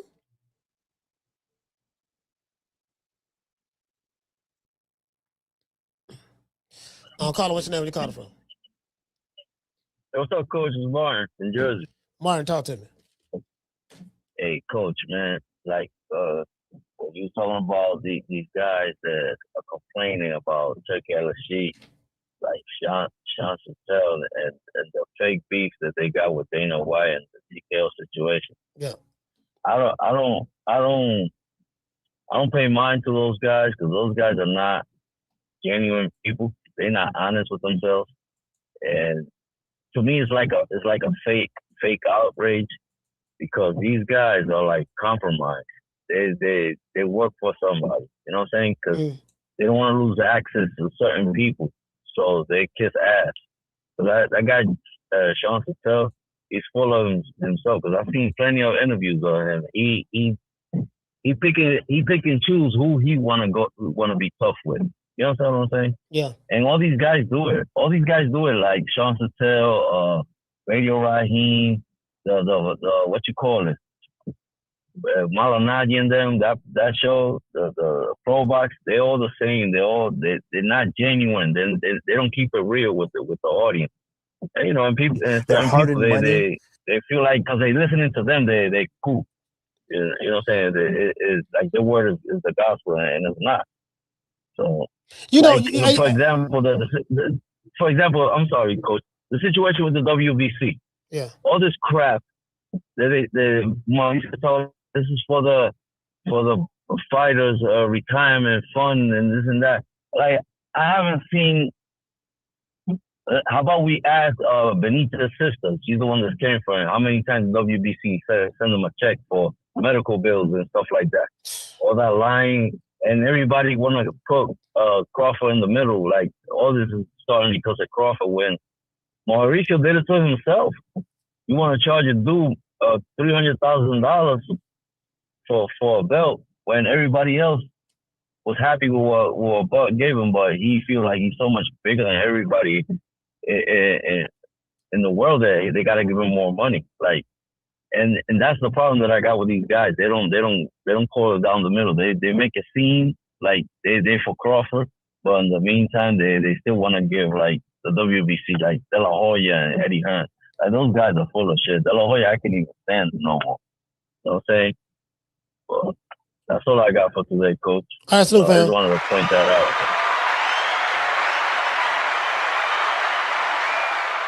He said something about Wilfred Benitez. How much did the WBC help him? And when he brought up Wilfred Benitez, I thought about the Four Kings. And really, in that era, there should have been 5 kings.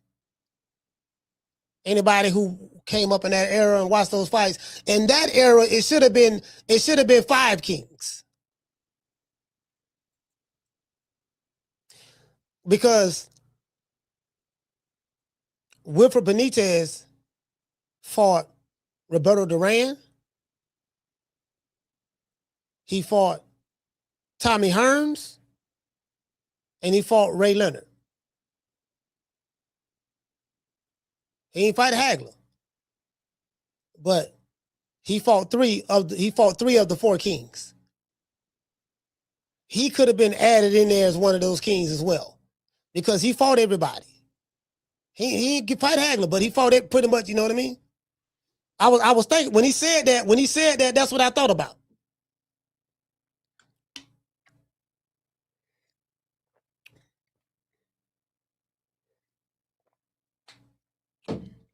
You get what I'm saying? Yes. Somebody say Aaron Pryor. You know what I mean? Somebody threw Pryor now. But I'm just saying, like I think about Wilfred Benitez. I'm like, damn, you know what? Them motherfuckers, like, yeah, them motherfuckers fought. Like them motherfuckers fought, bro. They fought. You get what I'm saying? So, you know, it is what it is. Now, speaking of the WBC, Oscar De La Hoya came out defending the WBC. Y'all remember that? Here go Oscar right here.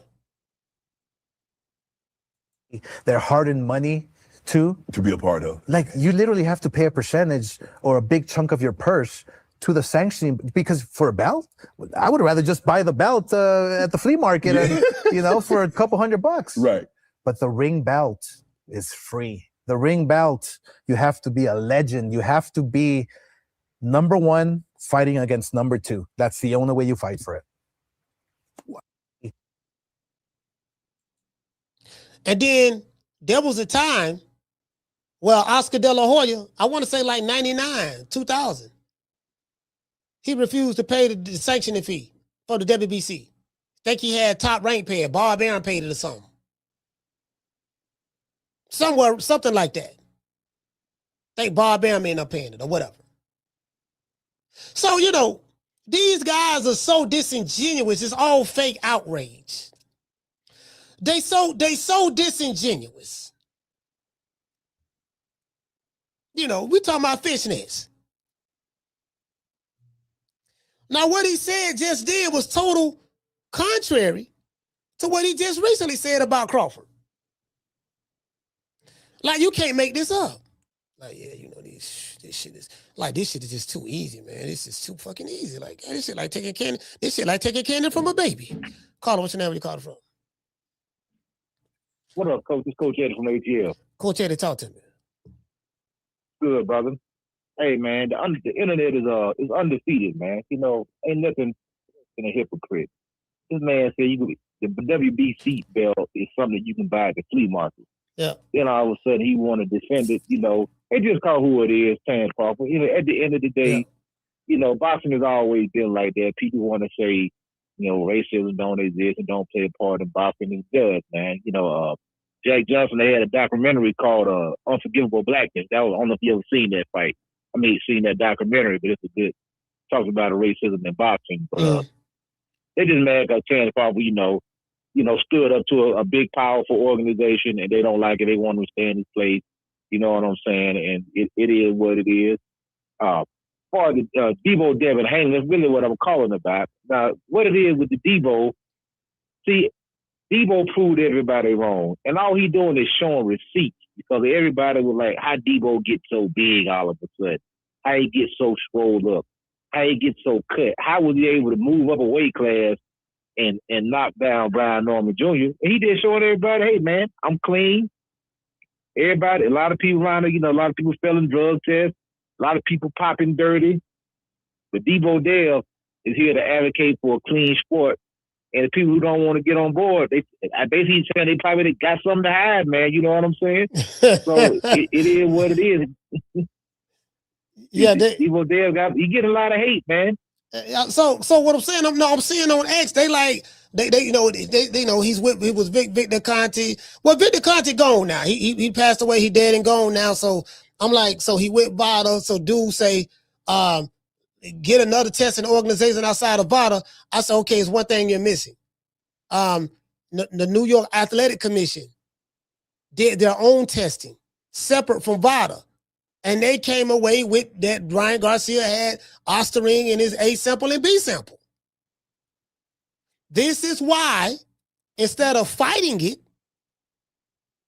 he pled guilty to a lesser charge and paid the fine. Now, you don't plead guilty to some shit unless you really did it. Facts. So, you know, it is what it is. Yeah, that's all it is. You know, it's a Deebo Dev hate train. You know, and he did beat the Norman, and I was pulling for the Norman. I really wanted him to, you know, to pull off the fight. But, you know, it is what it is. The best man won that night. Now, we back on Deebo Dev, man. And Deebo Dev, you can say whatever you want about Deebo Dev, but it seemed like to me the man willing to fight whoever. That's what it seemed like to me, man. But the man people, done been through the ringer. But the people on Twitter, Coach Eddie, they vicious, man. Like, bro, I sit back and I watch Twitter, bro, and it's two fighters. Well, you know, Shakur Stevenson get it too. I ain't gonna lie, they be on Shakur bumper. They be on Shakur. Shakur get it a lot on Twitter. I'm not even gonna lie, boy. But it's three fighters. Cause I can say Terrence Crawford, Devin Haney, and Shakur Stevenson. They get it, boy. They get it. You know what I mean? Like they are hate. Boy, Lord have mercy. They hate these three dudes, but they hate. I gotta throw Shakur in there because don't nobody like Shakur neither on Twitter. So what is it about Twitter, fam? Why they so vicious? Well, they vicious because, like I say, they see some black excellence, man. You know, you see Terrence Crawford, a guy against all odds, came up there, went up there and beat, the crown prince of boxing, Canelo Alvarez, went up there and dethroned him. dispatched him, make it look very easy, like taking candy from a baby, like it was nothing, man. Yeah. And like Dante Boxing, they used to say, the race fans, they can't stand it, man. How is this possible?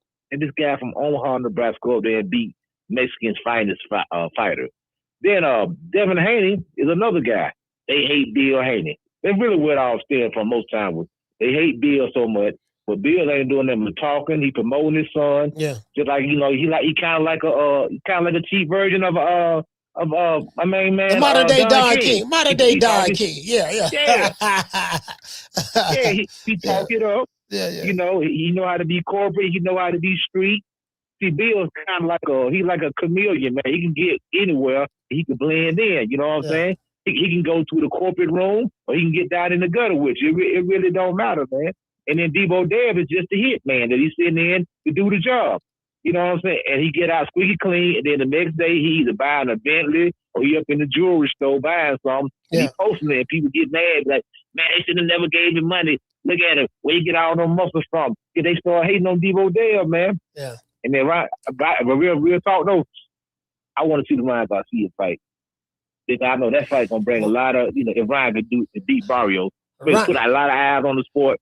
Hey, people gonna want to see the fight. Ryan Garcia might not get by Barrios. You know Joe Goosen. That's what I'm saying. Joe Goosen is training Mario Barrios. Now you know Joe Goosen over there with the PBC already, but he trained Mario Barrios. That's doggone Ryan Garcia ex-trainer. You know Joe Goosen there, you know, the wear the denim jean outfit all the time. Yeah, he trained Mario Barrios. He showing Mario Barrios all the tricks of the trade on how to beat Ryan Garcia. Lord have mercy. That's right. Yep, and Ryan Garcia, he probably ain't got the brother man. Who trained Ryan Garcia? Did he get rid of the brother man, or did he go back to the other man for the fight? I don't know. I think maybe Henry. Maybe Henry trained him. Maybe his dad trained him. It's over with. That man training in the living room, coach. That man every time I said he was training in the living room, man. It's over with, man. Hey, but you know what? Deebo Devin 5. All the Devin Haney haters, man. It is what it is. The man represent the culture. You know what I'm saying? He making Tank look bad. All the Tank a maniac. Tank don't want to Tank and hiding right now. Deebo Dev outside. And Tank and hiding. He fighting everybody. You know, he going up, collecting belts, you know. So it is what it is, man. Deebo Devin 5, coach. That's my call. Absolutely, fam. Yeah, you know, we started that Deebo Devin 5 movement over here. Now, let me show y'all how fake these motherfuckers is. See, this why how fake these motherfuckers is in boxing. This Oscar De La Coca right here. Gives you the facts and makes you laugh. It's Clapback Thursday. Except I won't make you laugh because today I'm pretty fucking pissed off. Terrence Crawford, he told the WBC to basically go fuck themselves yesterday and is refusing to pay sanctioning fees to them for his $50 million fight against Canelo. $50 million. Did he forget where he came from? Or how he got there? How do you think you rose to that level? Through the ranking system. You get positioned to make that kind of money. I mean, come on, you're 38 years old. You've been paying sanctioning fees for a long time in the past. There's nothing new here. It's nothing groundbreaking. You had no problem when they were ranking you to fucking fight Canelo. It's like my agent getting me a huge movie and he's asking for his 10% commission of all the work he put in. And then I tell him, you know what? Go fuck yourself. That was a bad analogy, because if your agent puts work in order to find you jobs and gigs, then he's supposed to get his percentage because your agent is working on your behalf. The sanctioning body doesn't work on the behalf of any individual fighter. WBC is not the representative of Terrence Crawford. They didn't go around representing him and doing A, B, C, and D. Like, cut it out. That's a terrible example, bro. A terrible example. Now, that's what he said right there. Hold on.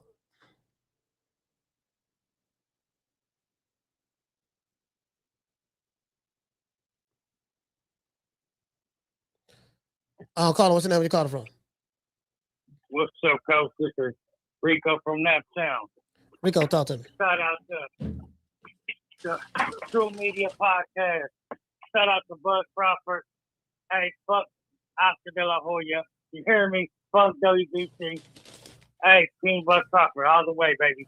You already know. I am the belt. Fuck Oscar. What's going on, Coach? Hey, man, just chilling, man. Man, that's all I wanted to say, Coach. Fuck WBC. Fuck them sanctions. It's King Bud Crawford, all the way, baby. Shout out to Rico. Hey, shout out to Bill Haney. Shout out to Bill Haney. Yeah, King Bud Crawford, baby. All right, man. I'll let you, Coach, man. Love. Shout out to Rico Naptown.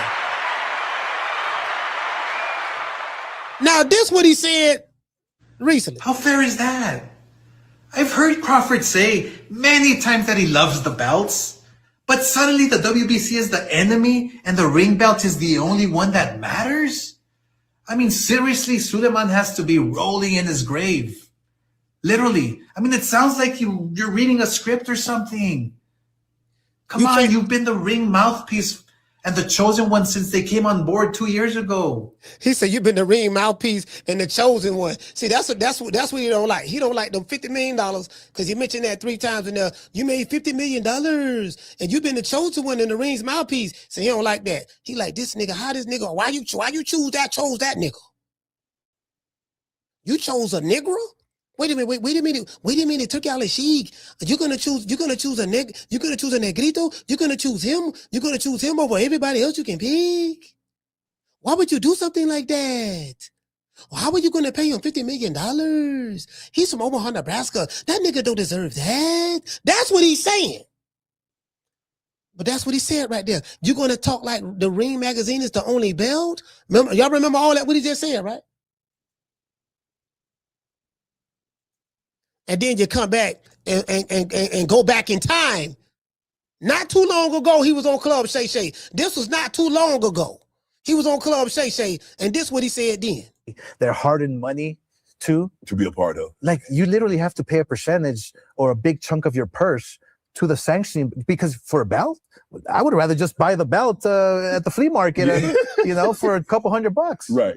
Wait. Why you said that not too long ago on Club Shay Shay, but recently on the video you made on Instagram, you said, goddamn it, that the belts are prestigious. Just a few months ago, you said that the belts, well, you could just buy them at the store, the gas station. When Crawford refused to pay $300,000 sanctioning fee, when he offered to pay them a lot less than that, you said, oh, man, where's the respect and all of that stuff there? Pay the money. But then guess what? This is what you're saying right here. No, see, we got these videos. See, these videos, see, one thing about it, these motherfuckers tell on themselves. They tell on themselves. So we know what this is about. Their hard-earned money to be a part of. Like, you literally have to pay a percentage or a big chunk of your purse to the sanctioning, because for a belt, I would rather just buy the belt at the flea market, and, for a couple $100. Right. But the ring belt is free. The ring belt, you have to be a legend. You have to be number one fighting against number two. That's the only way you fight for it. Their hard-earned money. What changed? What changed from the time he was on Club Shay Shay and now? What changed? It's a valid question, right? It's a valid question. What changed?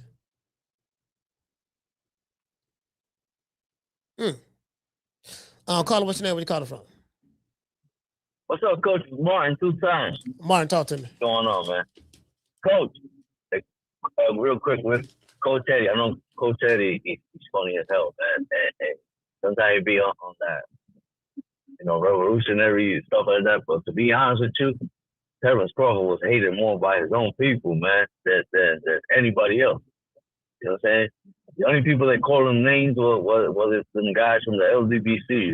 You remember back in the day, they called him Top Brand Kobe and all that crazy stuff that they were calling all kinds of names. So I feel like I love Terrence Crawford.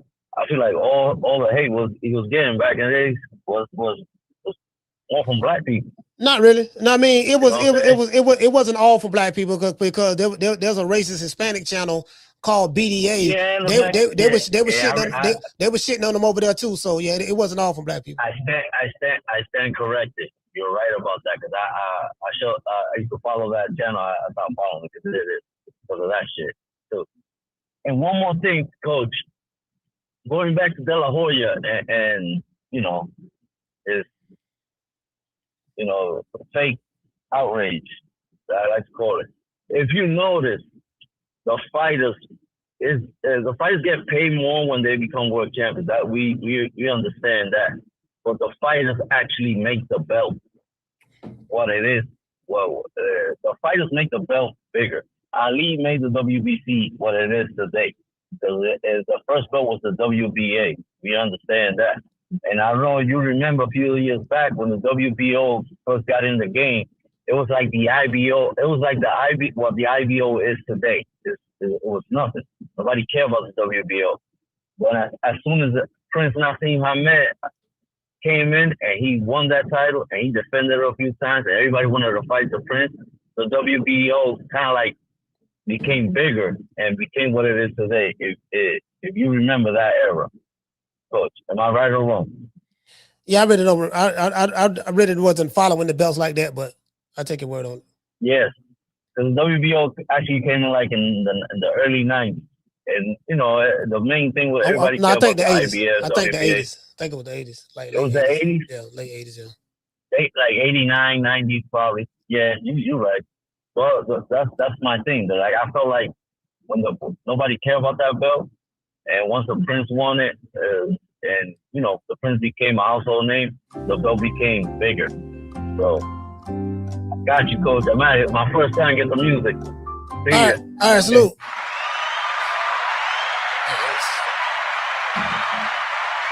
Yeah, man. So what changed, Oscar? You did that interview on Club Shay Shay not too long ago. What changed? Do you get what I'm saying? Like, I would love to, like, if I interviewed him, I will play him this video clip. You know what? I set it up nice. I said, he had some choice words about Terrence Crawford, about him being stripped of the WBC belt and saying it was prestigious and all this stuff there. You had a whole lot to say about that. Is there a reason, why? Can you clarify that? I let him talk, and then after he get through talking, guess what I do? I show him that video right there. Well, this is what you said on Club Shay Shay. What changed? Caller, what's your name? Where you calling from? It's Raymond 2 times, Coach. Raymond, talk to me. Yeah, man, I forgot about that. I was watching the boxing voice the other day, and I saw Nash. He was defending the WBC for a second, but then he called out De La Hoya for that same thing because he was like, you complain about Bud wanting to pay less than the fee that they were charging. If they dropped to a percentage of 0.6, you shouldn't get a percentage of shit. Motherfucker, I like the small percentages. Just ain't a bunch of money. That's a lot of money. But they brought up how out De La Hoya, he declined to pay the WBC a percentage 5 times and paid a flat fee instead of paying a percentage. And Deontay Wilder, he came out on an interview and said he made $30 million. He told WBC, I'm not paying y'all all that goddamn money. I'm gonna give you $40,000, and they took the shit.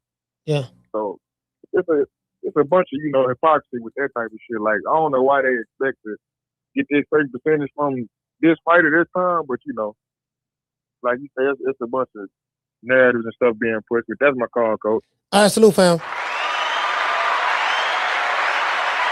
Hold on. I got something to show y'all. Hold on. Do I have it over here? I might have it over here. I got something to show y'all. See, do I have it? I'm trying to see, do I have it? Yeah, that's one. That's one with Canelo. Canelo explains why he rejected the WBC belt with his beef with the WBC. I got a video like this clip right here. Canelo went through the same shit with the WBC. I got the clip right here. That's too easy. I say that's too easy. You know what I mean? That's because a lot of them Cinnabons was mad. Really, the Cinnabons was mad because you know, because Terrence Crawford whooped Canelo ass. They were mad because the nigga whooped his out. Nigga, man, that nigga got there, whooped him on Mexican Independence Day. That's what that's really about right there. That's what they mad about. But then they trying to find reaching for straws with the WBC belt, and Crawford don't want to pay the sanctioning fees. I said, okay, I got an article right here. I got an article right here with Canelo. Same shit. I got an article right here with Canelo on the boxing scene. Right here.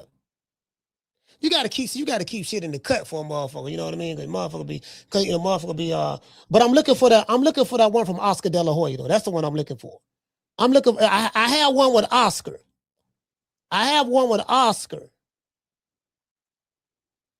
Where's that one I had with Oscar? Somebody sent it to me on Facebook. I had one with Oscar though. That was one somebody sent me with Oscar. Oscar said some crazy shit, and it was like I want to say 1999 or 2000. He was like, man, he refused to pay the sanctioning fee. He got Bob Arum to pay it. He got Top Rank to pay it. He refused to pay it. I'm trying to find it. Is this it right here? Oh, that ain't it. I'll find it. What it say the natural? He said, yeah, Wilder made a deal for 45,000 flat fee. Yeah. Yeah, I had forgot all about that. To Raymond mention it. I had forgot all about that. And when he mentioned it, I'm like, I thought about it. I'm like, oh yeah, you know what? I think I remember that. He said, oh, you know, we just want 300,000. That's all we want. Like, yeah, I know you want it. I know it's cool. That's cool. Get it from El Chapo. I had this one dude hitting me up on TikTok. You know what? I should go live on TikTok. That's what I should. I should go live on TikTok. I had to do, yeah, man. Well, you know, Crawford had a contract that paid on people. He agreed to it, and he can't renege. I said, well, if Crawford had a contract to pay him, why the WBC won't sue him? And the nigga cheap, he broke, and that's why didn't nobody want him. Canelo ain't had no business giving him an opportunity anyways. I say, sir, you are deflecting now. First, you said that Crawford had a contract with the WBC to pay the sanctioning fees. So the question I ask you, sir, since Crawford refused to pay the sanctioning fees like you said he did, because he did not refuse to pay the sanctioning fees. That's the biggest lie in this whole thing. He said, no, I'm going to pay you what I paid the other 3 sanctioning bodies. He offered you the money that he paid them. You said no. We want 0.6%. You know, we just want 300,000. Like, no, you gonna take what I paid the other motherfucker. I'm gonna give you something. That ain't gonna be no 300,000. That's way out the ballpark. Nigger, do what I tell you. True.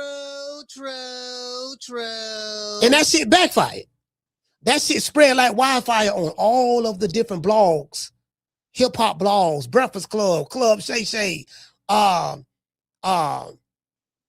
everywhere, all the big major blogs. Everybody was on Crawford's side.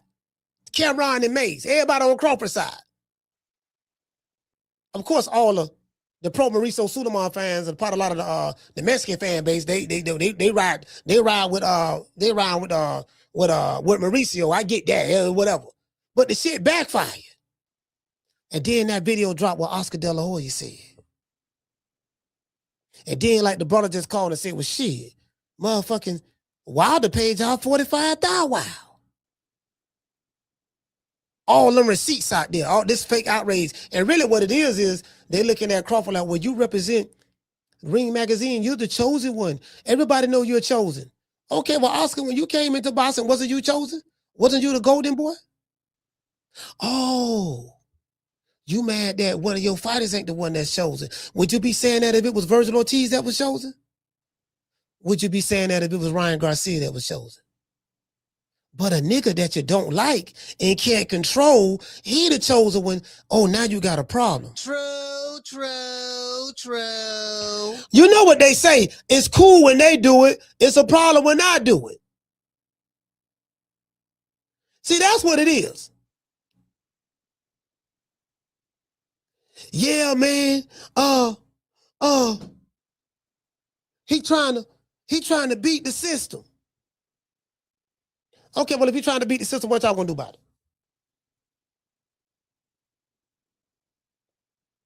And if you got outsmarted, if you got outsmarted by a nigga from Omaha, Nebraska, then that gonna tell you that you wasn't as smart as you thought you was.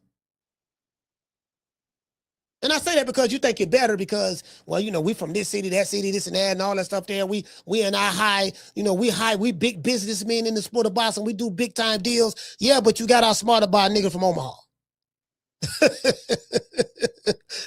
I'm just saying, you know what I mean? Just gotta throw that out there. So, again, niggas holler about, yeah, he got a contract. Well, if he got a contract soon. Well, Canelo ain't got no behind to give him an opportunity anyways. I said, sir, pay attention, focus. You're deflecting, sir. Once you saw that I made a valid point, you decided to move on to something else. No, let's go back to the original point, sir.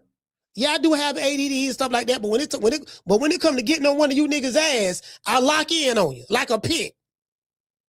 You're trying to deflect, sir. Let's go right back to what it was. You said that there was a contract. I said, okay, cool. A contract is something that's binding, and he have to pay. Well, if that's the case, why the WBC won't sue him for breach of contract? Do you want to know why? Because there never was a contract. True, true, true. Just had to throw that out there. Just had to throw that out there. That's all. Just had to throw that out there. We know how lawsuits fly in boxing. When you breach a contract, you sue, right? Mexican got an opportunity to sue the black fighter from Omaha, Nebraska, who gypped him out of $300,000. You think that Mexican ain't gonna sue Crawford black ass? Of course he'll sue him to get that money. You want to know why he's suing? Because he can. True, true, true. Oh, you think he doing him a favor?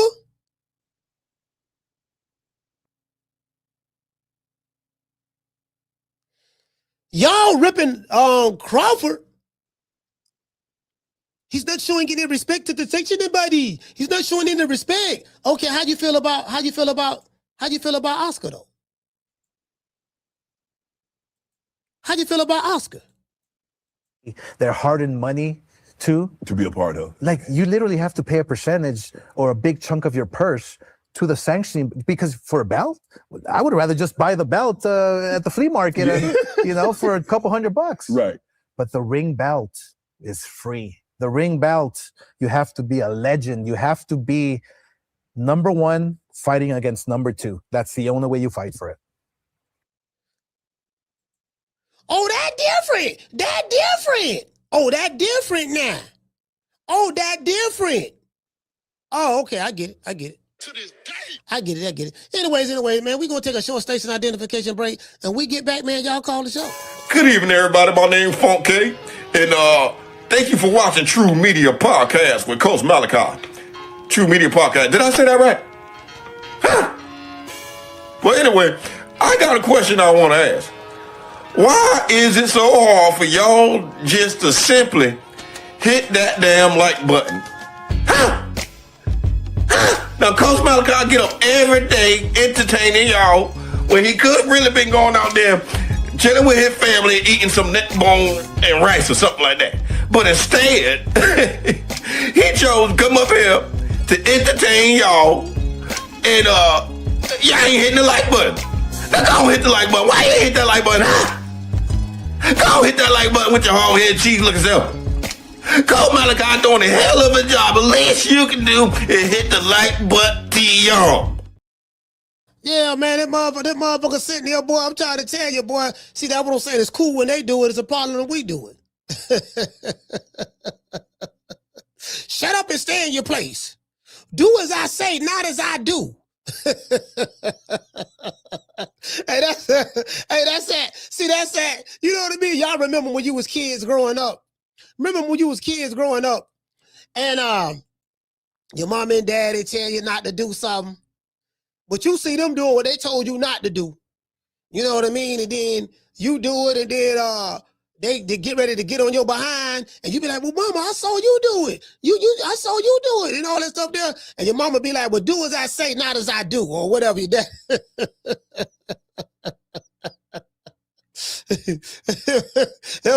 Okay, do as you say, huh?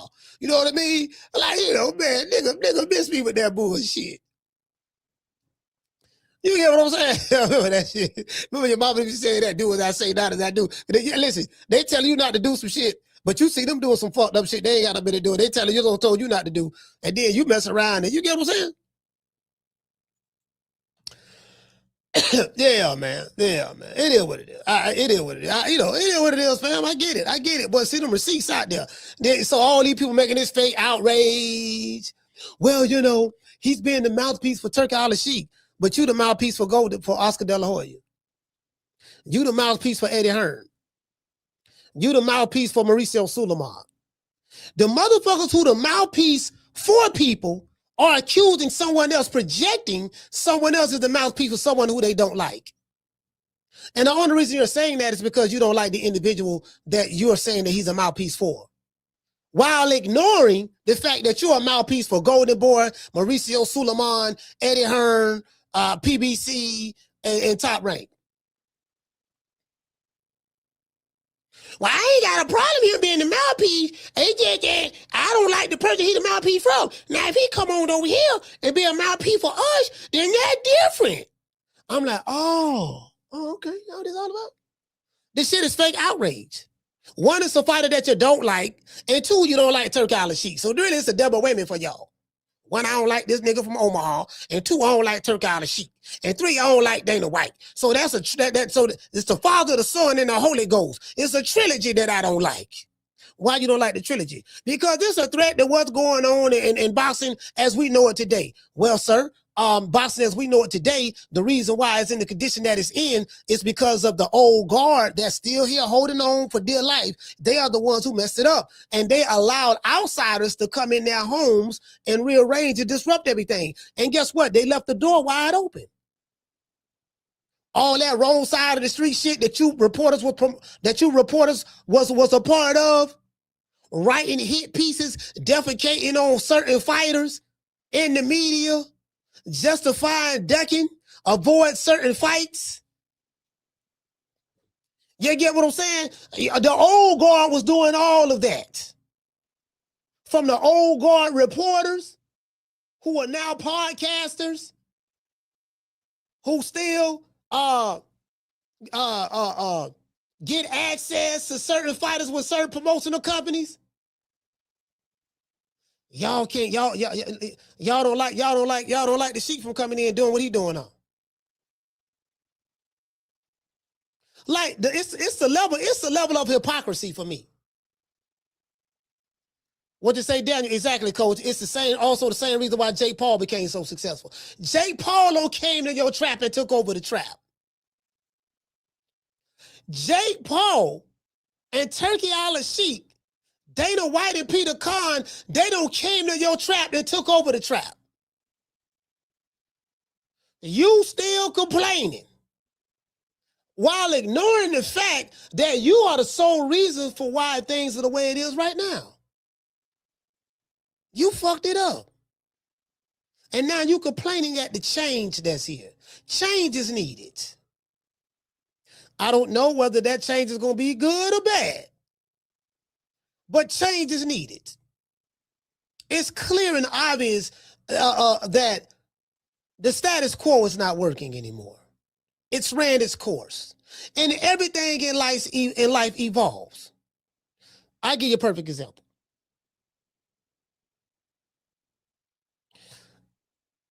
In football, American football, that is, helmet, pigskin, all that shit there. When the game was first originated,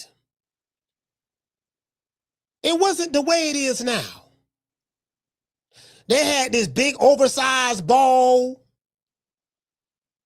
They had leather-like head things on their helmets that just fit on top of their head like a cap or something. They had some flimsy ass pads, whatever. They just run. You see old footage of it, right? Then you had the purple people eaters. You had with Deacon Jones and all these other motherfuckers. And they used to be able to, the defensive lineman was smaller. When they come off the line, they used to be able to slap the offensive lineman on the side of the head and slap them on this side and slap them on the other side and get around and get to the quarterback and all that stuff there. And then they evolved from that. The rules change. As time goes on, things change. It's called evolution. It evolves. Sometimes the old way of doing business has to evolve into the new way of doing business. Baseball, things have changed in baseball. Football, American football, things have changed in football. Basketball, when basketball first started, baby boy, it ain't the way it is now. Someone says it's a lot softer now. You look at a nigga, it's a foul. But that's neither here nor there. You can listen in today's basketball. You can travel in today's basketball. You can take 3 steps, a whistle won't be blown. You can travel, double dribble, and get a foul called in your favor without even being touched. True, true, true. Like literally, you know what I mean? So it is what it is. It's evolved. So I'm saying all that to say this. Boxing has evolved. It's evolving. The way people consume content has drastically changed. And because of that, and then the networks in America are not investing any of their hard-earned money into the sport anymore because of promotional companies like PBC, Golden Boy, Top Rank, got to throw Top Rank in there too. We're not going to give these companies millions of dollars in budgets and stuff like that, and they're giving us inferior product. They ducking. They don't want to make the big fights. And we losing money. So we tapping out. Do you get what I'm saying? A change is not coming. Change is here. Y'all gonna see next year. A lot of shit gonna change. Lot of shit gonna change. What did you say, Daniel? You say gotta throw Matchroom in there too. Yeah. Gotta throw Matchroom in there too. Because Eddie Hearn, he worked both sides of the pond. He worked over there in Europe and he worked over here in America as well. He worked both sides of the pond. You get what I'm saying? But I just wanted to show y'all that Eddie Hearn sitting there with this fake outrage. That's what be getting me, right? And as I said before, it's cool when they do it. It's a problem when we do it. You get what I'm saying? That's all it is. Nigga, stay in your place. They want you. Listen. Listen. See, Mauricio Sulaiman and Oscar De La Hoya and them. You know what I mean? When they know, they want us. See, this is what they want us to be doing. Oh, Miss Hillary. Oh, so good to see you, Miss Hillary. I love you, Miss Hillary. Welcome to TV1. Oh, Lord. I dance with Massa. I dance with Massa. I dance with Massa. I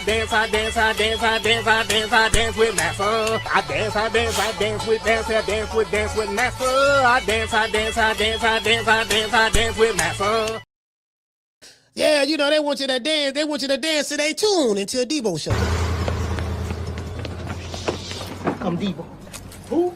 Deebo. What's up, y'all?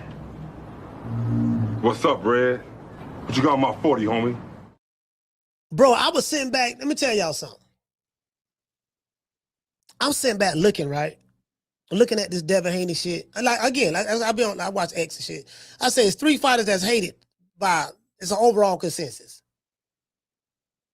I don't know what the faces of these people look like on Twitter. You get to hide behind the avatar. I don't know if these people are real people or not. I don't know. But it's Terrence Crawford, Devin Haney, and Shakur Stevenson.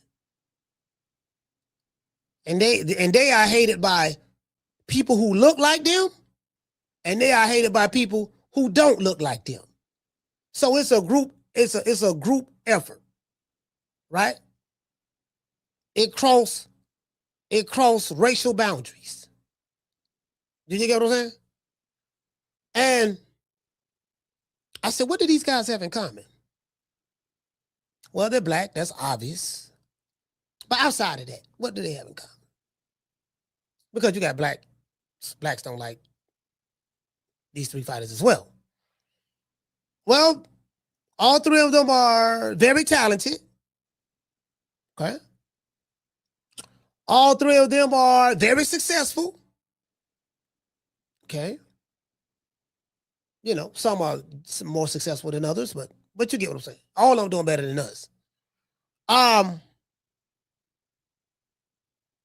think all three of them are undefeated. They're undefeated. Very talented.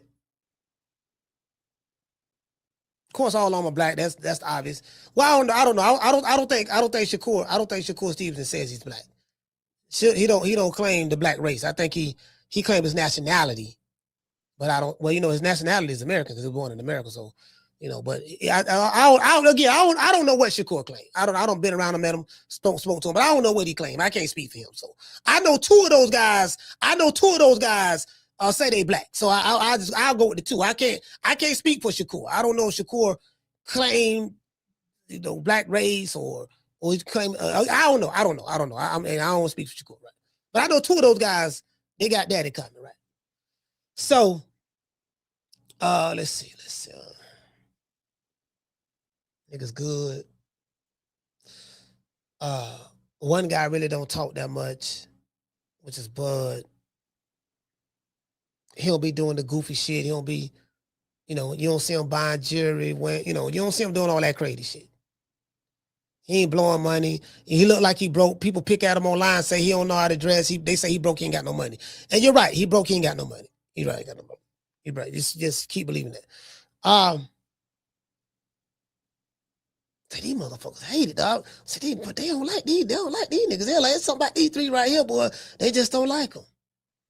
And then most of them, they overly praise Canelo. Like online on Twitter, I don't know if you guys been on Twitter. Canelo is the sacred cow.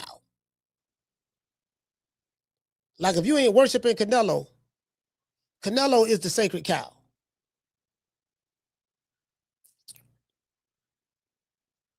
Do you get what I'm saying? Like he's the sacred cow. That's why I be like, the hell with the Cinnabons. I won't smoke with all of the Cinnabons. I don't like y'all. I am your open enemy. Okay? True. I mean, I just do that for the hell of it. I talk shit. They get mad. I drop videos. They gonna watch every last one of them out of hate. They gonna hate watch them. You get what I'm saying? And then they gonna, you know what I mean? I'm in their DNA right now. I'm in their DNA like an IV. I like shitting on them, talking bad about them, making them mad. Then they go in their racist little YouTube channel grooves, talk shit. They keep me popping. There's a method to my madness. I don't take it personal myself. I know that I control these fools. So since I know I control them, I do what I do best. I control them. I stay shitting on the Cinnabons. Fuck all you Cinnabons on Twitter, especially the ones who watching the show right now. I don't like none of yous. And it brought joy to my heart to see Terrence Crawford put toenails and foot off in Cinnamon's ass in front of El Chapo, in front of the Mexican cartel. And y'all couldn't do shit about it. True. Couldn't do nothing about it, fam. Couldn't do nothing about it. I saw some of you crying. I saw some of you crying. I saw some of you, you know what I mean? Yeah, you know, hold on, wait, you know, I saw some just, you know,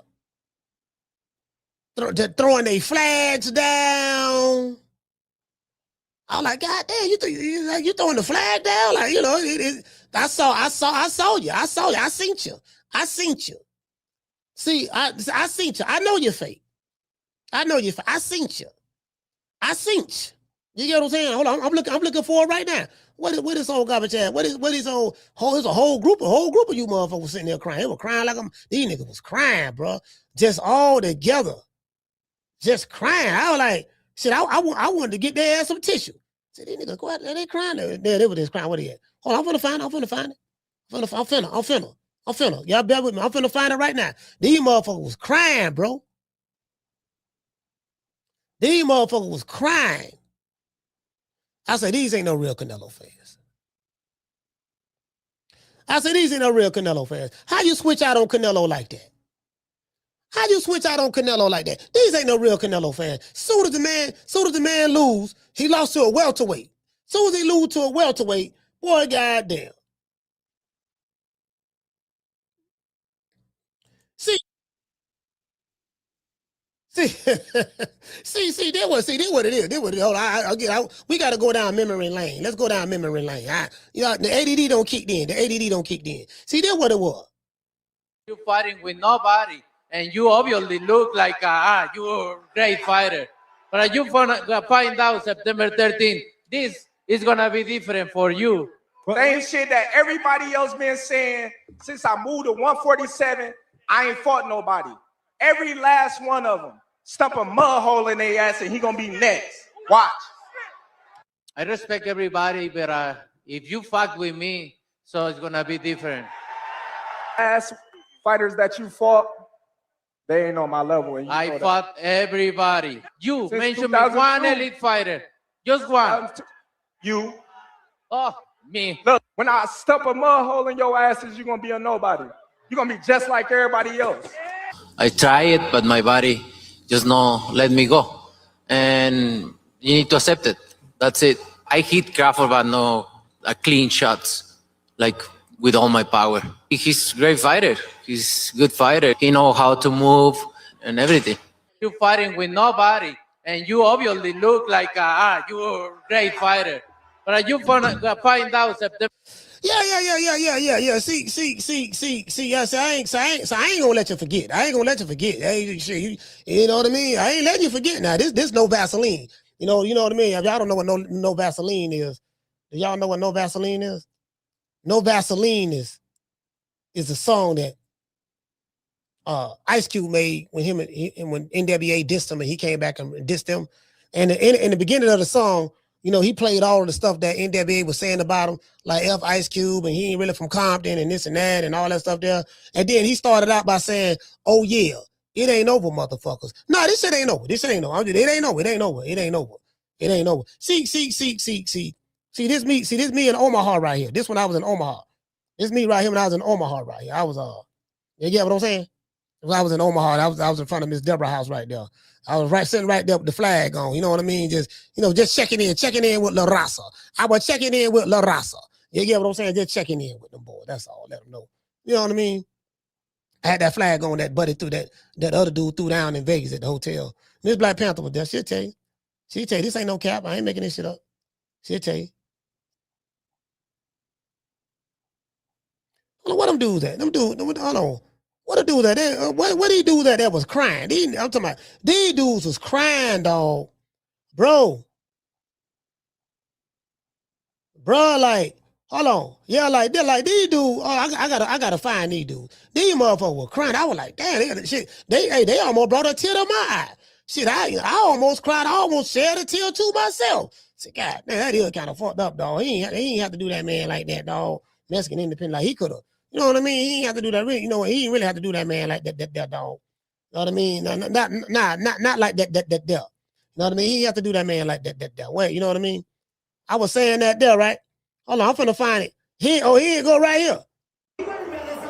He go, goddamn it, here go Flacco. Here go Flacco. Y'all want to see Flacco? Here go Flacco right here.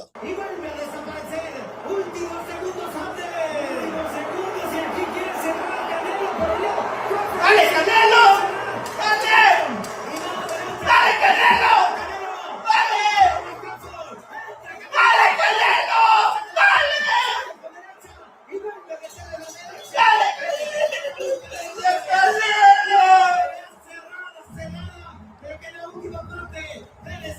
Nigga don't fail to his knees. He don't fail down to his knees, crying. Goddamn El Chapo don't fail to his knees, crying.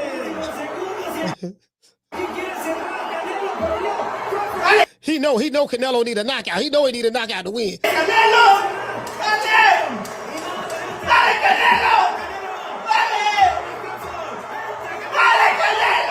Nigga, El Chapo trying to root him on.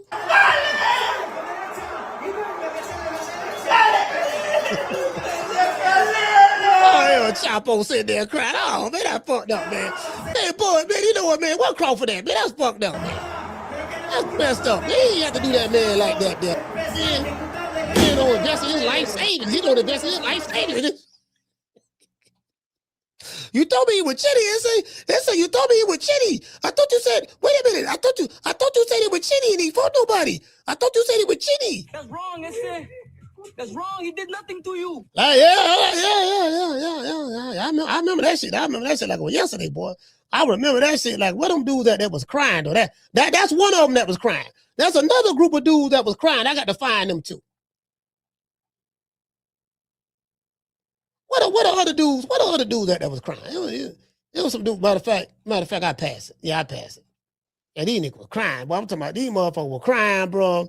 Yeah, matter of fact, yeah, I remember that. Yeah, I remember that. Yeah, here you go. As a matter of fact, here go another one. You know, just reminiscing and shit. You get what I'm saying? Yep, ta-da. Yeah, we did that right there. That's Miss Black Panther holding that flag right there. She did a great job. Yeah, she did a great job holding that flag. I'm talking about just the posture. The posture. You get what I'm saying? The form and technique. She should have got a gold medal. She should have got a gold medal for that there. The way she held that flag. Yeah, old Flacco, that's El Chapo cousin. Flacco was crying and shit. I'm trying to find these other dudes. What these other dudes that was crying? Well, it was some more dude. It was some more dude. I'm trying to find these dudes, y'all. Boy, I'm talking. It was like 10 of them. It was like 10 of them. They were just sitting there watching, dog. But they were crying like a mug. But I was like, snot coming out their nose, all that shit. I said, God damn, this shit, I ain't know this shit was gonna be like that. Yeah, man, like, you know what I mean? Like, he ain't have to do them folk like that. Anybody, y'all remember that? Y'all remember that video though? It was like 10 of them and it was quiet. One dude was biting his nails. Another dude was twiddling in his thumbs like this here. Another dude was scratching his head. Another dude had his mouth dropped. Another dude had his arms crossed looking madder than a mug. Another dude had his knees, he was sitting in the chair. He had his feet in the chair with his hands on his knees, rocking back and forth like this. I was like, bro. You get what I'm saying? I was like, God dang, they have to do, you know what I mean? Goddamn El Chapo, they'll piss El Chapo off. Motherfucker El Chapo crying and shit. It's like, man, but that man have to do Chapo like that, man. Chapo, I like, Chapo, we ain't have to do Chapo like that. We have to do Chapo like that, man. You know what I mean? So anyway, I can't find it. Boy, they better be lucky, boy. They better be lucky. I can't find it, boy. Boy, they better be lucky, boy. Matter of fact, hold on. I think it's on my Twitter page. It might be on my Twitter page. But anyway, I just want to show y'all what Oscar De La Hoya said. And as you can see, as you guys can see, man, like, Deebo Dev, he posted his VADA results. And as I said before, I get what people are saying. You say you're suspicious about VADA. No problem. I ain't got no problem with that. Question I have is this. For the Ryan Garcia, for the, what I call them, the riots. I call them the riots. I think the riots. To the riots. You say, now Ryan Garcia gave 3 different reasons why he had a pop dirty. He said somebody named Scooter contaminated his food or something like that. Then he said it was a contaminated supplement, but he couldn't provide the supplement that was contaminated. You know what I mean? Like, I think the one he sent them was the one that was already open that he used, which you ain't supposed to do that. All that shit there. And then it was some other shit. When Devin Haney set me up, and he said that VADA messed with the samples, and they put the Ostarine in the sample. He said 3 different things: contaminated supplement. Devin set him up. VADA Devin Victor Conti did something to the sample. Okay, cool. New York State Athletic Commission found the same Ostarine in your system that VADA found. And instead of you challenging it, taking it to trial to prove your case, you settled for a lesser charge, meaning suspension, and you agreed to pay the fine.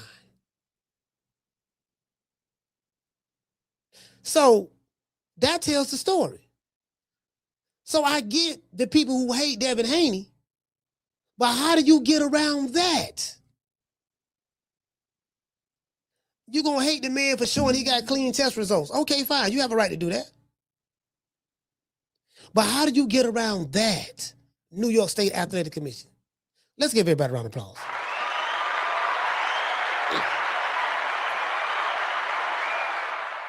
Like, how do you get around that?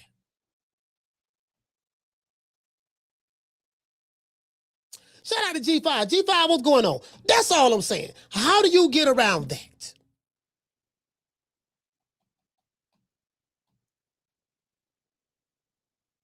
What did it say? He say Ryan Garcia is not doing PED testing for Barrios, by the way. No, why he not doing PED testing? They do have PED testing. If you fight for the WBC, I think everybody has to be tested. Everybody has to sign up for the clean fighter program, according to what the WBC is saying. Do you get what I'm saying? So I'm not saying you wrong. I'm not saying you wrong, Boston Don, but I'm saying according to the WBC, everyone, like, that's how Super Del Matias got popped. Super Del Matias got popped because they doing drug tests with the WBC. That's how he got popped. What you say, Miss Black Panther? You say except for Ryan, he's special. What you say, Chris Legg? You say Dev is claiming Ryan and testing. I get you trying to say Ryan isn't testing any longer. It's hearsay so far. Yeah, I really don't know. I really don't know, fam. I really don't know. Like, according to the WBC, again, I'm not saying y'all wrong. I'm not saying y'all wrong at all. You're probably right. But I'm saying according to the WBC's rules, now this according to their rules, anybody who fight for the WBC has to sign up for the clean fighter program, have to sign up to be drug tested for that fight. Now, it's not VADA 365. I think what Devin Haney is doing is something like, normally this is how it goes, right? When you sign up for VADA before a fight, it's only relegated to that fight. So let's say me and Ronald Finkley, we signed a contract to fight each other. This is December, January, February, March, April. In April. So once we sign that contract today, from December, from now all the way until April, we're going to get drug tested. After the fight, we get tested again. Find if there's any post things, right? After that, we ain't got to test no more until we may fight again for the WBC or whatever section about it, whatever stipulations they have, right? What the Haneys is doing, they got something, they signed up for a special program called VADA 365. VADA 365 is, we are going to test you in season and out of season. What do I mean by that? We're going to test you when you have a fight coming up. And even if you don't have a fight coming up, we still testing you. So let's say you had a fight yesterday. And you may not have another fight until a year from now, December next year. VADA still going to come test you. True. VADA still going to come test you. I think that's what VADA 365 is. You get what I'm saying? So, I mean, I don't know how many fighters have signed up for VADA 365. I don't know how many fighters signed up for that. You get what I'm saying? So I think the Haney's are the only ones that's probably doing that, now that I know of. But I just didn't understand. Why, why would people like just online? Then I thought about it. I said, you know what? Yeah, these motherfuckers on Twitter, they, that's how that shit go. Hold on. I'll call her. What's your name? Where you call her from? Hey, this is Mob Ties Tate. H-Town. I'll talk to him. You the last call. Man, look, I'm watching the show, whatnot. I was gonna say, man, that Teofimo daddy better watch his mouth. It's just certain things ain't gonna mess up the bag, but just know, folks right here in the city, like right here, ready to get on their time with him. What he said? What he said? His whole tone, it's not what he said, it's how he said to who he's saying it to. It just ain't feeling right, and understand everything for the boxing business, sell the fight, but hey, daddy saying some wild shit to make people want to jump on tables and really shut shit down on him, because it's shit that he was like overdoing, you know. You feel me? Shakur, he respectful for the business, so we understand fight Teofimo, you know what I'm saying? Let them do that. But here's just that sauce that he was trying to throw out there. Man, it's dudes I was talking to, they're like, hey man, they ready to shut him down for real. Yeah, well, you know, I mean, it is what it is. A lot of these fighters, how does Shakur feel about it? Because my issue with some of these fighters, mob ties, is this: they'll have like a fighter that don't look like them or whatever, disrespect them, say whatever, and then these same fighters take up for Teofimo Lopez. Oh well, you know, something wrong with him. Well, I know Ryan personally. Ryan ain't really like that. So, you know, I don't never be in a hurry to jump out the window for no fighter, because these dudes are a part of a fraternity of other fighters, and they got a code that I guess they go by. And so, you know, if I was you, I wouldn't even look too much into that. Shakur probably ain't even tripping on that. I got you on that, Coach.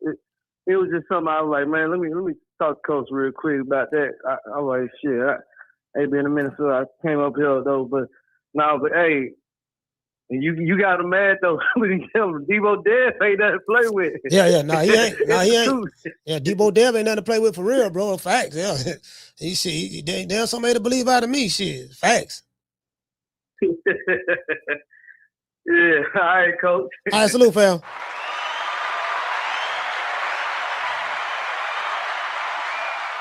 Yeah, you get what I'm saying. You get what I'm saying. So, so it's kind of like, yeah, I don't, like I used to get upset by certain things certain fighters say, but then I realized I be seeing too many of these fighters, they be taking up for the dudes.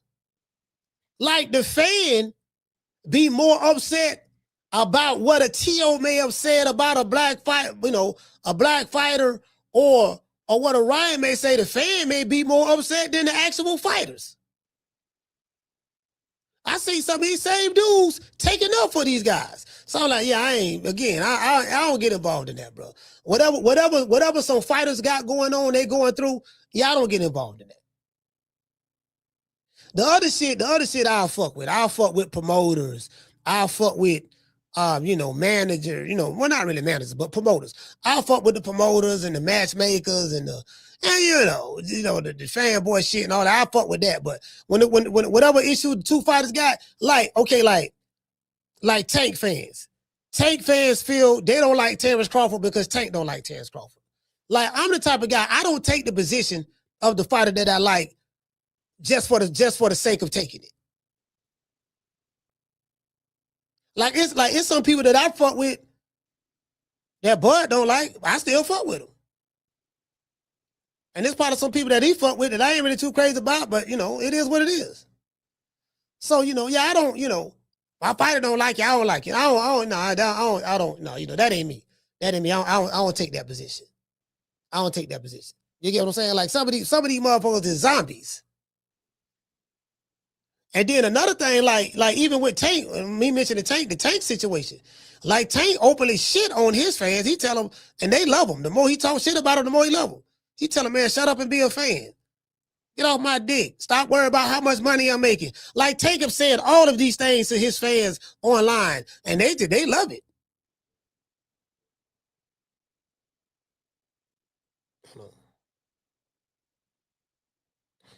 I'll call him. What's your name? What you calling from?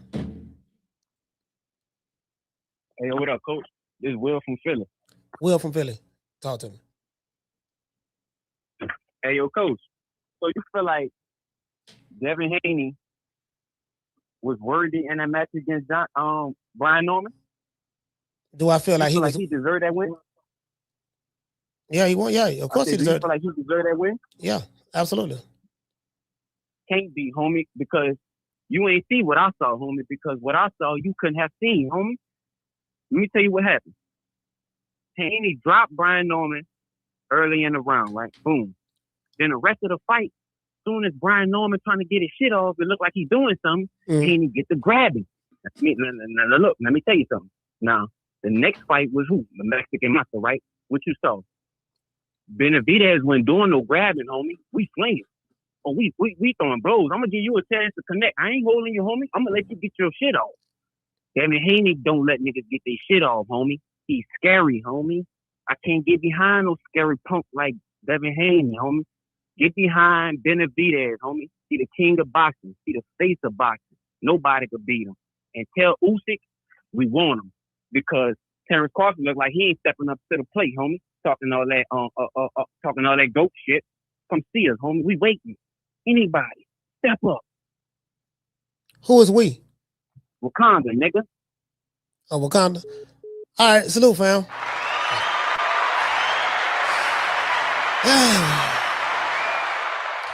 Anyways, Cocaine's a hell of a drug.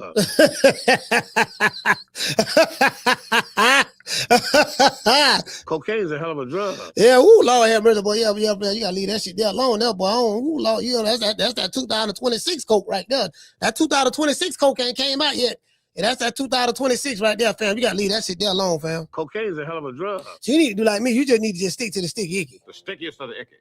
You want to smoke with the old boy Rick James? Yeah, you had too much energy. You had too much energy in that phone call. Too much energy in that phone call. I thought you Wakanda niggas was dead. I ain't know y'all. I thought I had them buried y'all. I ain't know you don't came back. You still that last Wakanda. You still holding on. And you that last Wakanda. You still holding on. You know what I mean? So same from Philly, huh? Yeah, dog. You gotta let that.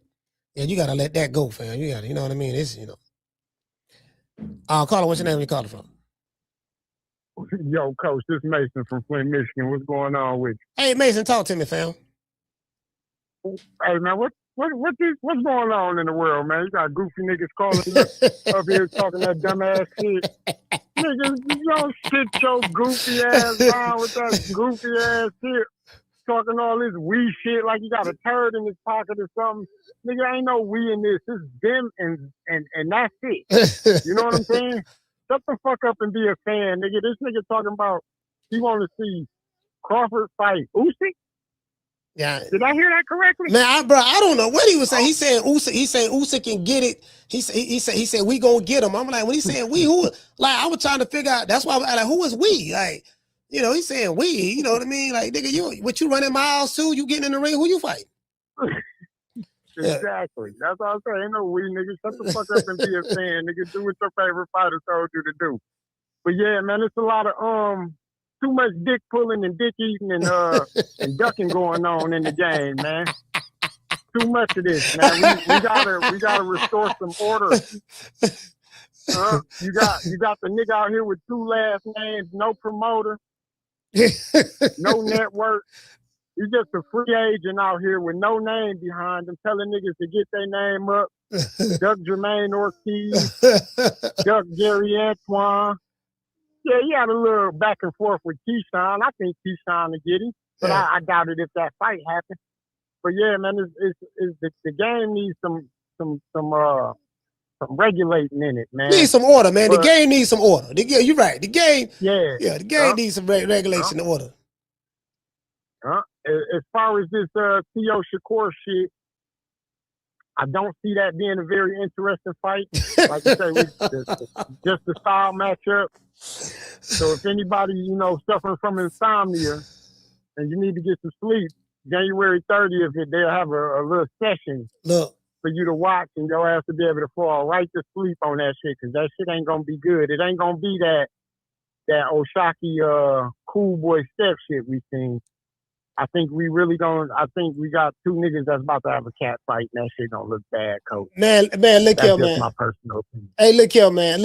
I'm telling you, bro. Listen, I'm gonna tell y'all like this here. When Shakur and Teofimo fight each other, y'all come over here.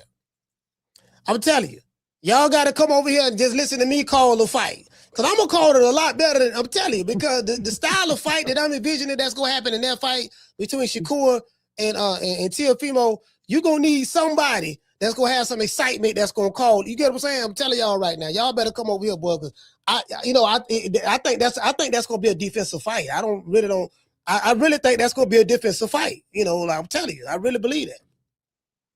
Yeah, like I say, who gonna press?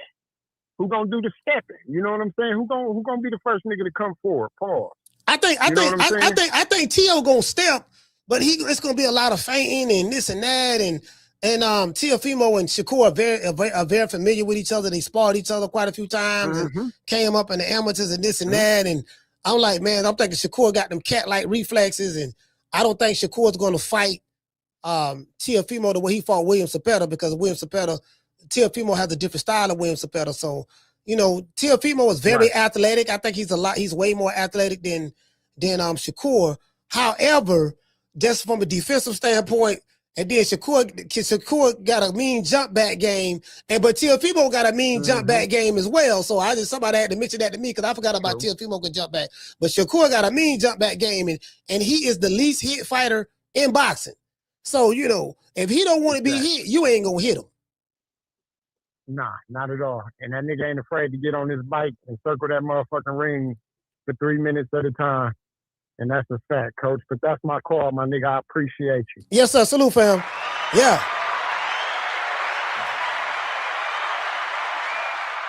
Hey, what you say? He said, I'm not so sure if he's more athletic than Shakur. Yeah, no, hey, B Brown. No, man. Man, hey, listen. Man, you see all that flipping and, hey, B Brown, check this out. Hold on. Hey, hold on, where you at, fam? Hey, you see all that flipping and crazy aerobics and acrobatic stuff Teofimo be doing, hitting the flips in the ring and mid-air? Yeah, I don't see doggone Shakur doing none of that. Now Shakur probably played basketball and stuff like that. I know he played basketball, cars, and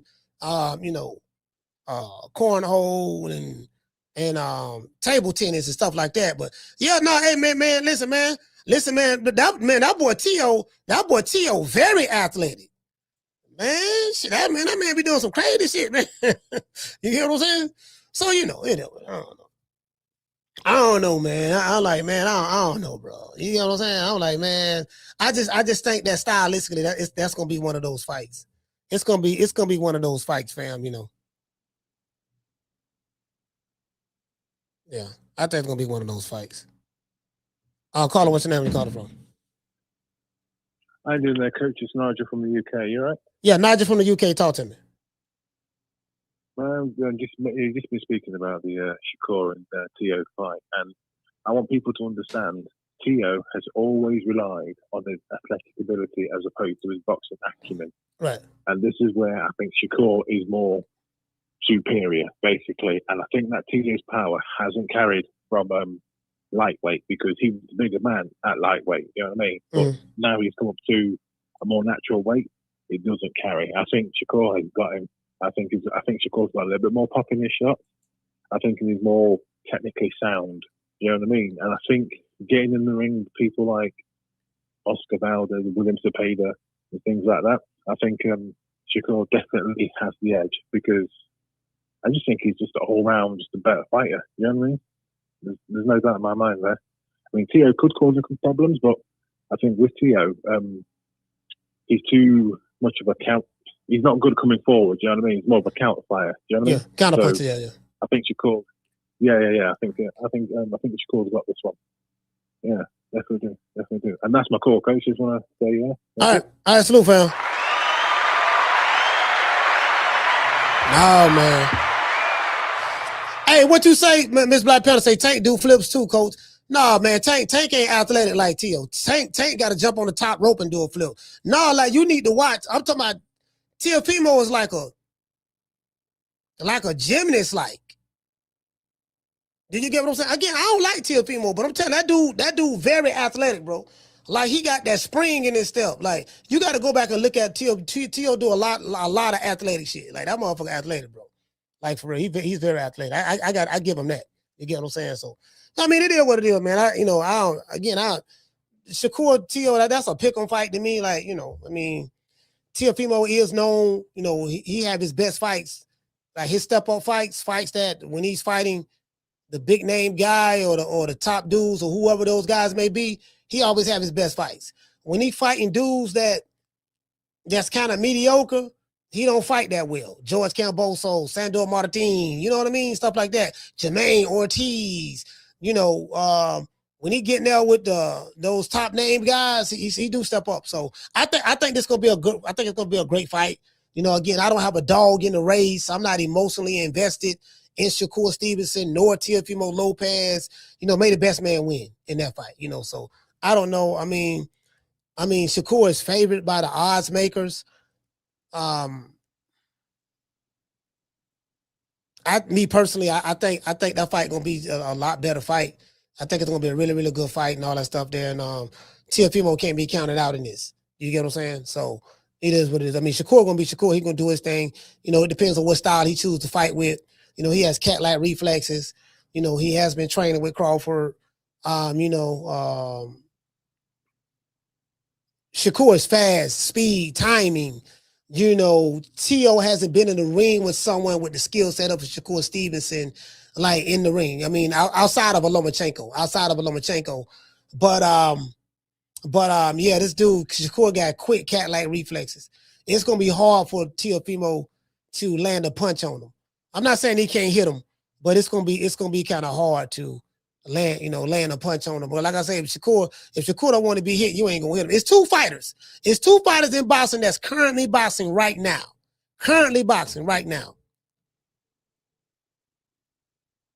That if they don't want to be hit, you're not gonna be able to hit them. And that's Shakur Stevenson and Haney. Those two fighters right there, yeah, you can forget it. It is what it is. Let's give everybody a round of applause.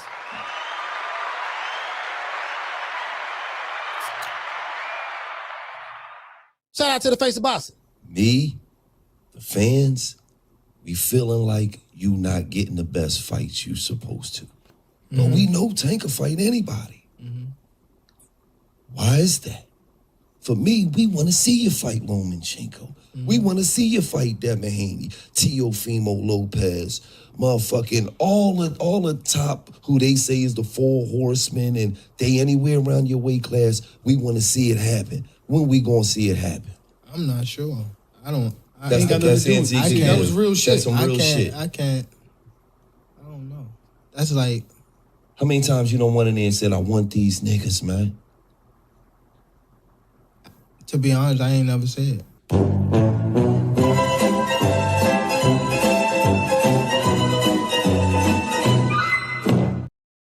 Hey, Cooker was Sir Senior saying, what if T.O. drops, he said, what if Shakur drops T.O., coach? Shakur can drop T.O. Sandor Martin dropped T.O. twice. George Camboso's dropped Teofimo Lopez. So, he can be dropped. If Shakur drop him, that won't be a surprise. He got dropped by George Camboso. George Camboso's pillow fisted. So, that won't be a surprise if he drop him, and you can do a flash knockdown or whatever, catch him. If you time him, catch him coming in, like Teofimo coming in, and if he's kind of, let's say if he's somehow off balance and he catch him with a check and pivot and get out the way, he can stumble. You know what I mean? Sandor Martin dropped him. So yeah, that's not hard to do. Do you get what I'm saying? It's not hard to do at all. Sandor Martin and George Camboso's dropped him. So, he done been dropped before. That ain't nothing. No, that ain't nothing new. You did? Why don't you get the hell out of there? Shut up, old man. I ain't going nowhere. And why don't you tell all these nice folks why you've been ducking me? The way you've been ducking is the disgrace. You get what I'm saying? So, matter of fact, it wouldn't surprise me. It wouldn't surprise me if neither fighter get dropped. But I do know that Shakur is a defensive fighter first. And he understands distance and range very well. And he has some of the best timing in boxing. Like he got great timing. So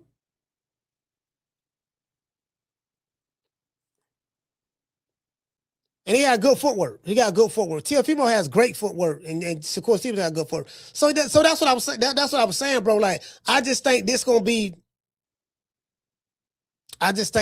just one of those real good boxing matches.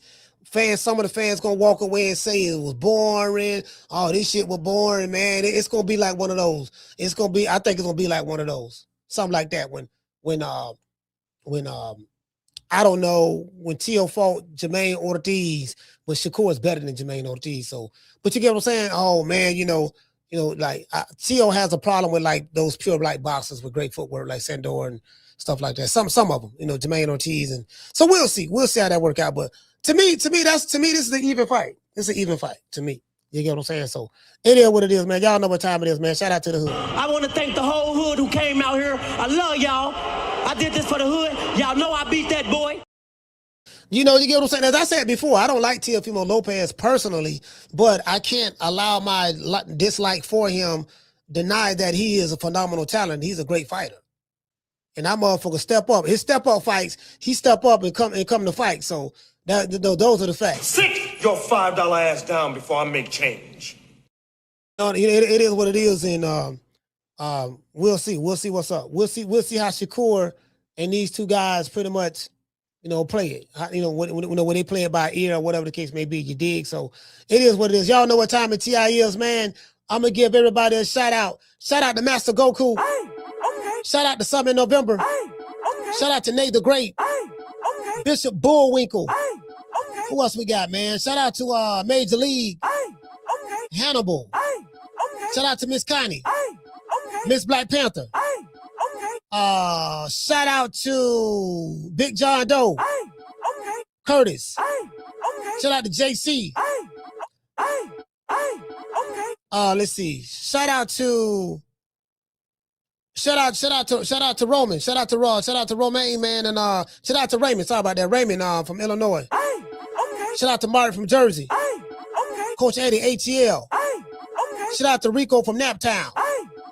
Mob Ties Tate from Houston. What the dude who called, the dude said, shout out to Will from Philly. Mason from Flint. Shout out to Nigel from the UK. Yeah, Will from Philly, man. Yeah, man. I know you represent Wakanda. Shout out to Wakanda. Matter of fact, hey, Will from Philly, since you represent Wakanda, it's only right that I do a celebration for you.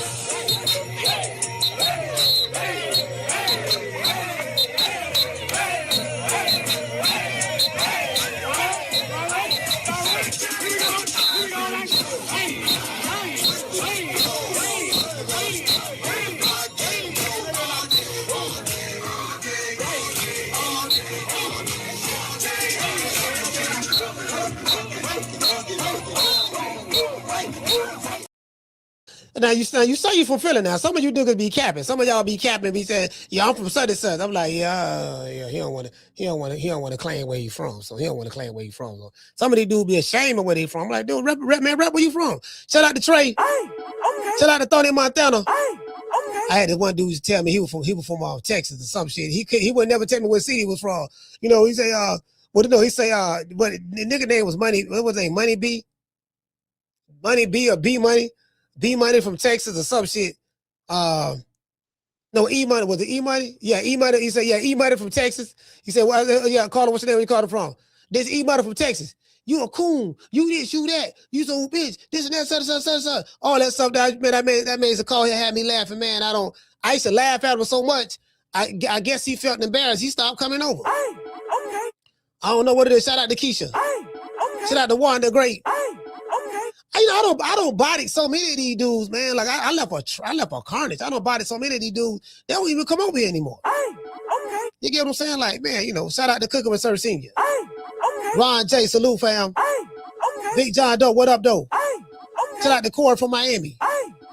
Yeah, man. And shout out to Chris Legg. Shout out to Miss Connie. Shout out to Sheila from Houston.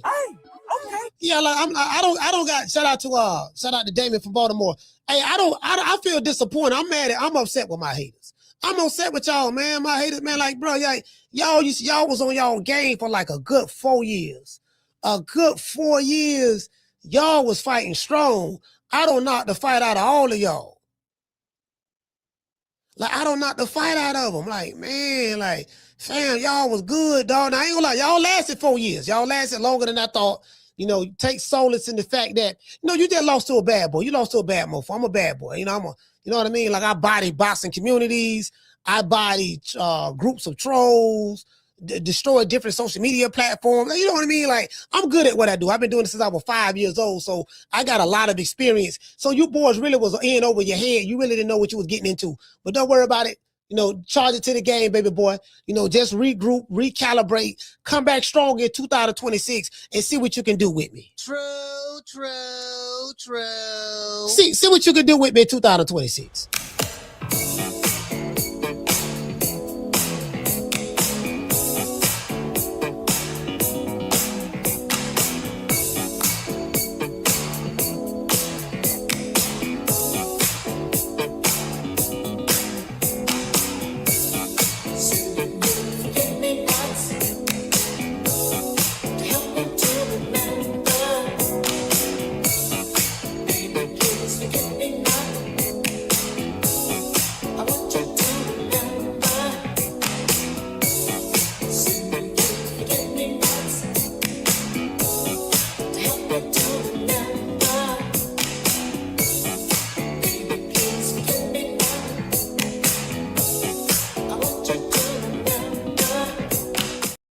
Hey, man, shout out to everybody, man. Shout out to Green Eyes P.